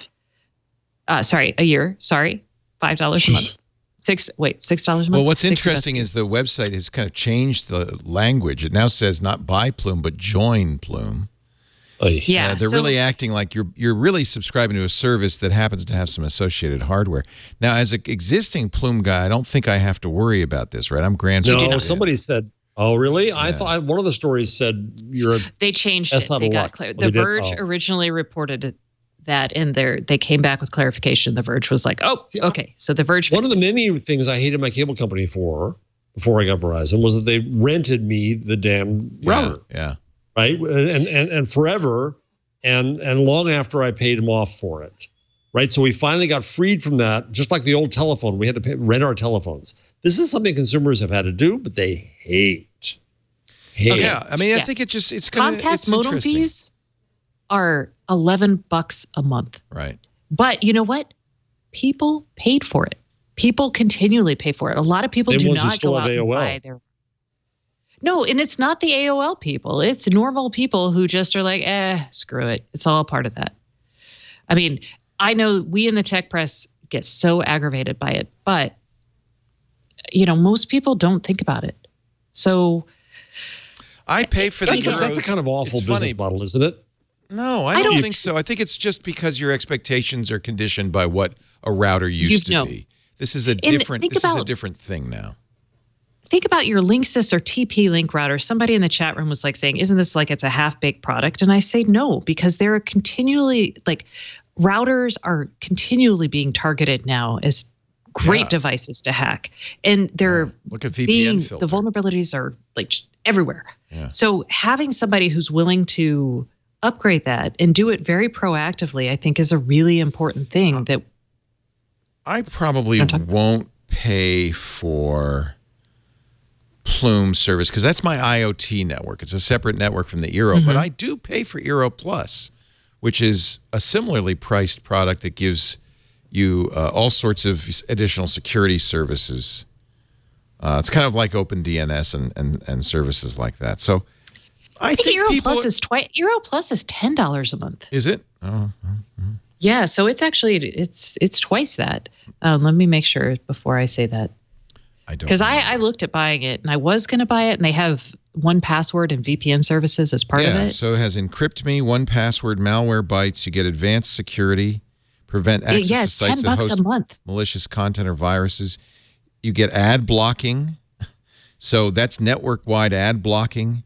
You have family filtering, which means I can have filters for my kid that are more aggressive. Wait a second. It blocks ads coming through the router to the web? Prevent most ads from appearing on your mobile phone, desktop, and other connected services. That sounds like as a publisher, of course, I hate that. It's a copyright violation. It's awful. I turned it on. It ain't net neutrality. It's for damn sure. No, Leo, I'm paying you're for the starving journalist, Leo. They basically get a VPN service. So I think for what you get, that's not an unreasonable amount of money. But and I think again, it's going to really come down to what do you get with Plume, and are you getting what you're paying for? Is it something worthwhile? Yeah, I mean, the problem is you have to buy all this before you find. There's no way to. You have to kind of buy into it. I don't know what I'm going to do because I'd like to get one of the new routers. It looks like the only way to get a super pod is to buy a lifetime membership and 2 more pods. And like I said, I have 12 of these guys. I got Eeros, Plumes everywhere because it's I have them in my garage and stuff because it reaches out to all my it's my IoT network. Well, so $200. That's a lifetime membership, by the way, which I think that's a lifetime membership, and that's for 5 years. My TiVo. Oh, lifetime is 5 years. Yes, and I think it's you may hate that, but I'm going to tell you that's a good thing that they're putting a limit on it as opposed to just being like, yeah, it's lifetime, and then 5 years from now being like, you want new routers anyway by then. Yeah, I would say. Yeah. Well, I right, think the good news is there's choices. Explain it to me. I still don't like it, but I got it. But you have a choice. Yeah, and you do. You can buy there are plenty of other routers out there. So I just, I think it'll be really interesting to watch. It's a good indicator as more and more connected devices try to be focused more on the service than the hardware. Are we really ready for that? And there really are a lot of things a router can do better than the current crop of routers. There's a lot of ways it could be better if it's an ongoing service, I think. So, we shall see. Is it time for our things? It's time for... I want to do one thing first. Oh, just kidding. Sorry. amuses me. What's his name? Where'd it go? Former Facebook Palmer Luckey. Oh my God, this guy's insane. He is. He discovers corporate politics. Gee, some people don't like these. We don't like me. Just because the guy was 3 years old when he sold the company and became a billionaire. What's going to do to his head? So he's all concerned about Facebook, and he spent 3 years there. And some people just don't like me, and they don't nice me. But here's the point of why I wanted to do this. You know what he's doing now? He's killed me. Yes. Virtual reality border protection. Jeez. Palmer Luckey was the founder, we should mention, of Oculus. Made a lot of money selling it to Facebook. He actually first made a lot of money off of me and others like me who gave him money in a Kickstarter campaign. And then turned around a couple of years later and made a lot more money selling it off to Facebook. He made it good because he gave us the new Oculus Rift for free. So that was okay. I got 2 Oculus Rifts out of it. He kind of got let go at Facebook after it turned out he had created a kind of meme troll agency on Reddit, pro-Trump kind of meme system that was bizarre, and they didn't like that. So he went off and did this new thing, and he's been he has a close relationship with Trump. He's been trying to sell this to Trump, and apparently it's being used, and apparently successfully, according to this article. With Is Peter this the Wired Thiel, article? A virtual border wall. The Verge. Oh. The Verge. He has successes. He's got success stories. So instead of a physical wall, his idea is you will build a virtual one built of cameras with machine learning to identify people and that sort of thing. And the Verge says they've already caught dozens of people. Yes, it's barely a year old. They've installed three 32-foot towers packed with radar, communications gear, and a laser-enhanced camera. It's called Lattice. And soon lasers to shoot you down, probably.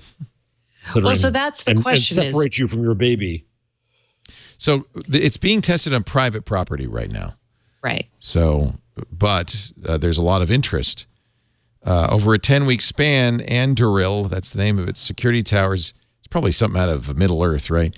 Apparently helped border agents catch 55 people, seize 982 pounds of marijuana. 39 of the arrests were not connected to drugs. Anduril is the company. Lattice is the technology. The Lattice is the communication gear. Yeah. Hey, it's better than a wall. It is. I mean, and they're... You can't deny we have the right to protect the border. I would have a hard time with this knowing what happens to the people afterwards. Well, but that you should fix that separately, I think. Yes, I'm not, but I would definitely have a hard time as a founder building something that then is used. And the other thing is, once you have this there, why not put it everywhere? There's another issue. Casey Hunt at NBC just tweeted, infant ripped from mother's arms while she was breastfeeding the baby at border detention center. Christ. Mother handcuffed for resisting. Horrible. Right. That's the problem. However, that's unrelated. But there is a little bit of concern because Palantir, a name that should send chills down your spine, is also involved. Peter Thiel being involved sent enough chills down. I'm like, By the way, both Palantir and Anduril are Tolkien references. They are from Middle Earth. Ah. I bet you J.R.R. Tolkien is spinning in his grave. This is a lot more like Sauron than it is like a Hobbit. Interesting. So Palantir has been known for doing all sorts of kind of creepy surveillance stuff. Very secretive company and headed by Peter Thiel. It's an enchanted blade from the Lord of the Rings. Anduril is. Yeah, Anduril is what, Aragorn's blade? Palantir. Dude, I read that like when I was 12. Palantir is one of those globes, right? One of those like crystal balls that Sauron has. Yeah, and they look like the Saudis have, like Trump was holding. And they look into them and they can see stuff. Palantirs, they can see what's going on in the other Palantir. So even the name tells you a little bit about what Palantir is all about. Okay, yeah, and their pitch deck offered autonomous long-range bombers, attack drone swarms, and something they called perimeter security on a pole. Is that a Polish person? No, they building a surveillance tower using off-the-shelf sensors and cameras, connect them to the network, and make it something in the spirit of Google Maps and Pokemon Go. And that's actually what they built. So we talk a lot about how we've been talking a lot about how technologists should have ethical and bases of the things they develop and really think about the consequences. But this is the problem: is there are plenty of technologists out there who do, and their decision is, yeah, let's go for it. This is exactly the consequence we want. I mean, there are challenges. I mean, like here in Texas, building the wall is a big issue because there are places that run through private property, run through like wildlife and bird reserves. So something like this is a lot, it doesn't hinder migration patterns of animals, for example. Well, and it probably costs less than $18 billion, which is I think they had 7.6. Was that the number of the story? Hold on. And it sounds like it actually might be more effective than a wall. The problem with walls is people can tunnel right under them. I guess you wouldn't be tunnel visible. Under this. You could tunnel under this too, yeah. You have a long tunnel. Well, same thing. Now, what would be interesting is because you can not hack. You can fool AI cameras by wearing weird makeup or doing so. If you change your physical profile, it would be interesting. All the new immigrants will be wearing just robot masks. Or no, I'll tell them right now what you should do. You can make a LED collar that emits light that blinds the camera. You look. Oh, that's true. IR collars. Yeah.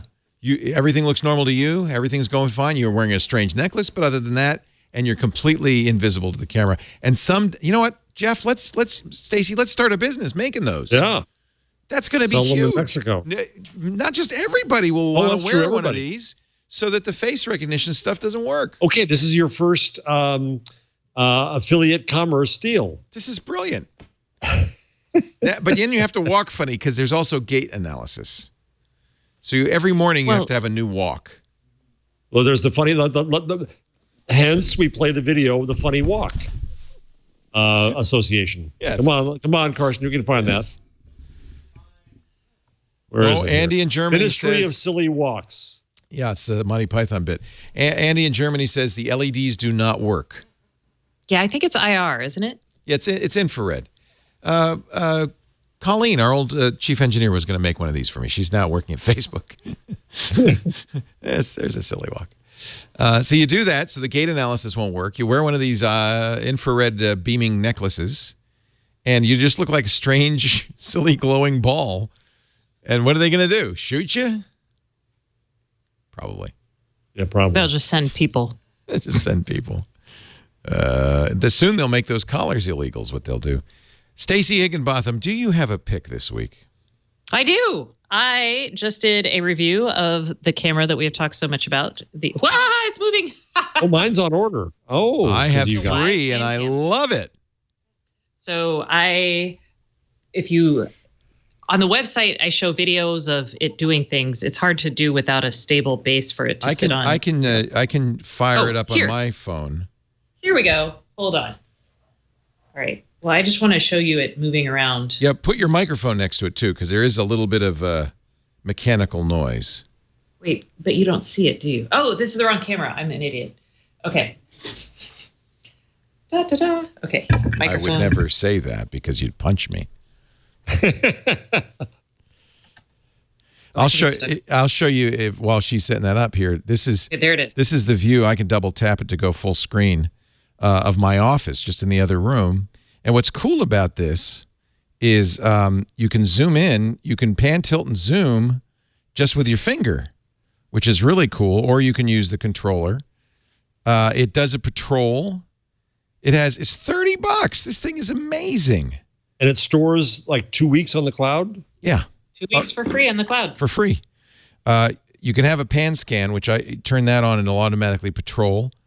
It also tags with motion. And by the way, it doesn't store anything. There's no motion. There's no video. But you can turn it on and go live anytime. And what's really interesting about it is there's no website. It's all on the device, on your phone. So it feels a little more secure for that reason to me. Maybe not. What do you think? It does Stacey? use AES 128 encryption. Yep. So it's not quite bank grade, but it's good.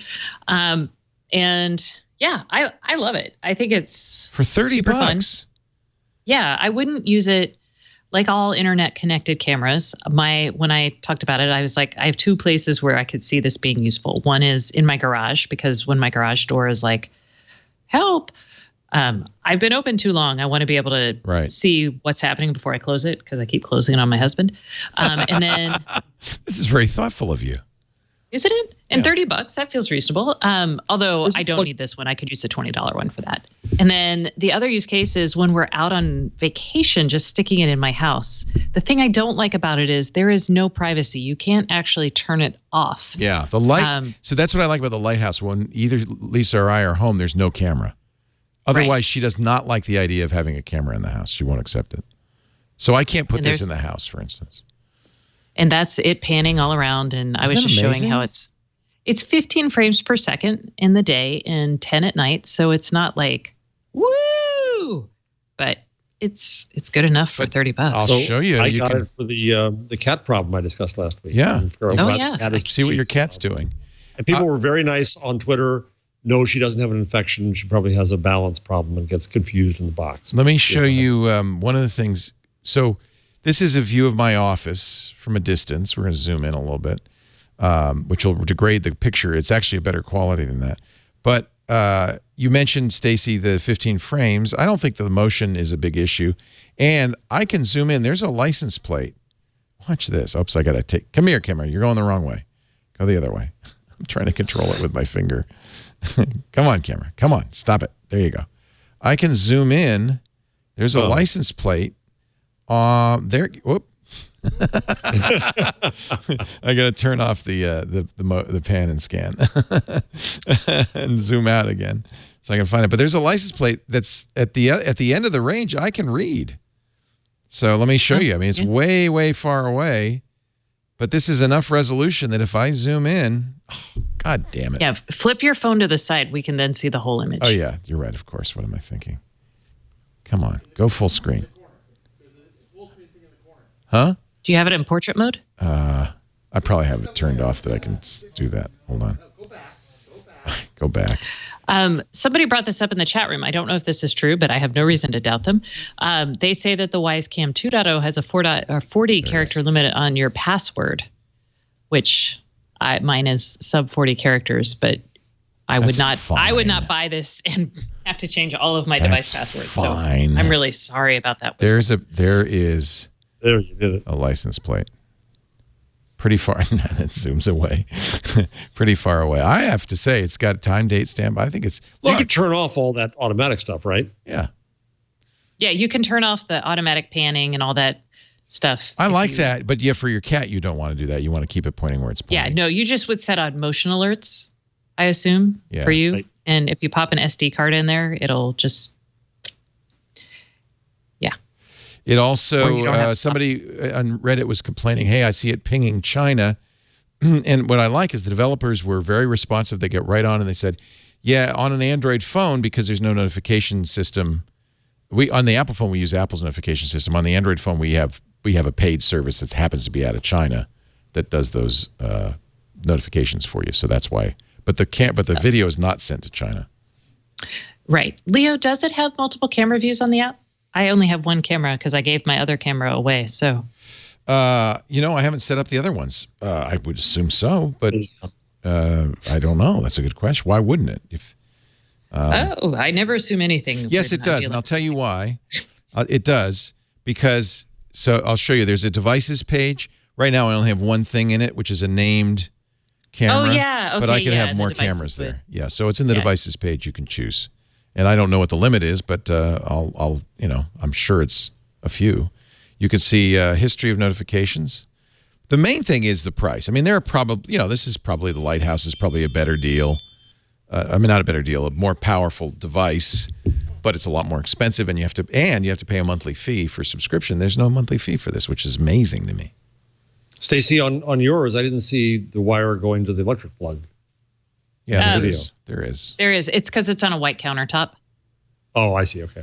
It's got a little micro USB port and plugs into the wall. I think for $30.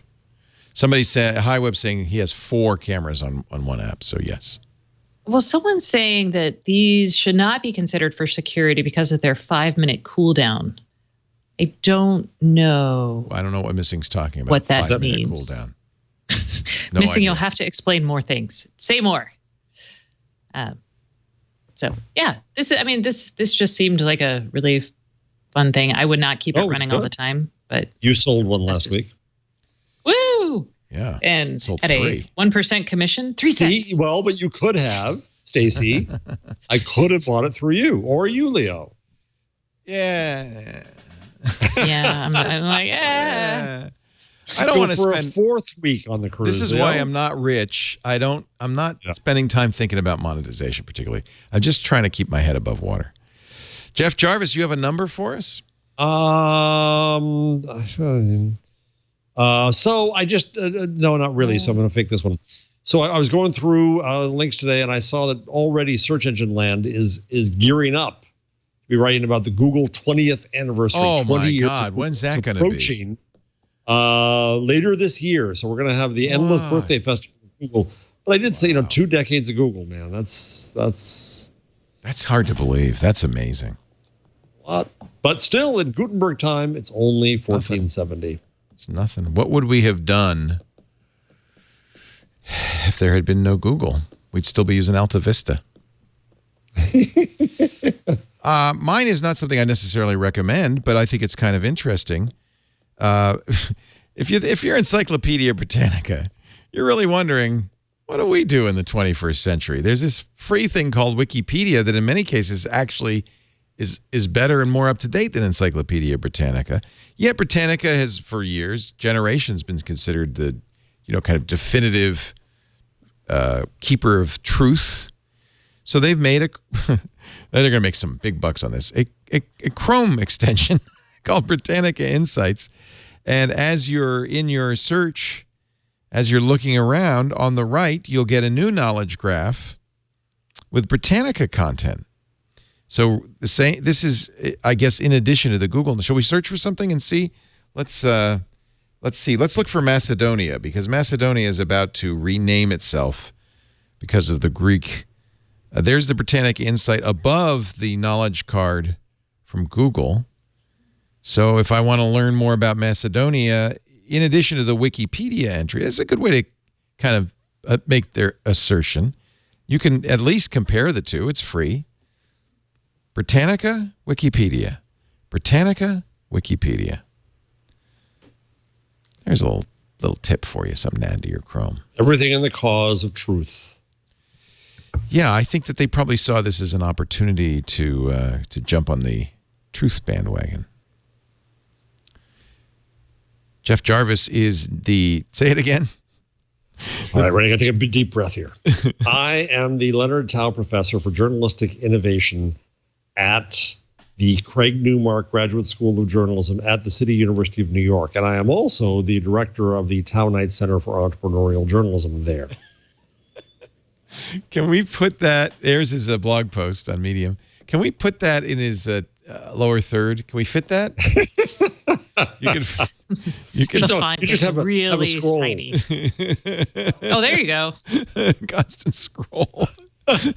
Maybe by the end of the show we'd get to the end of the title.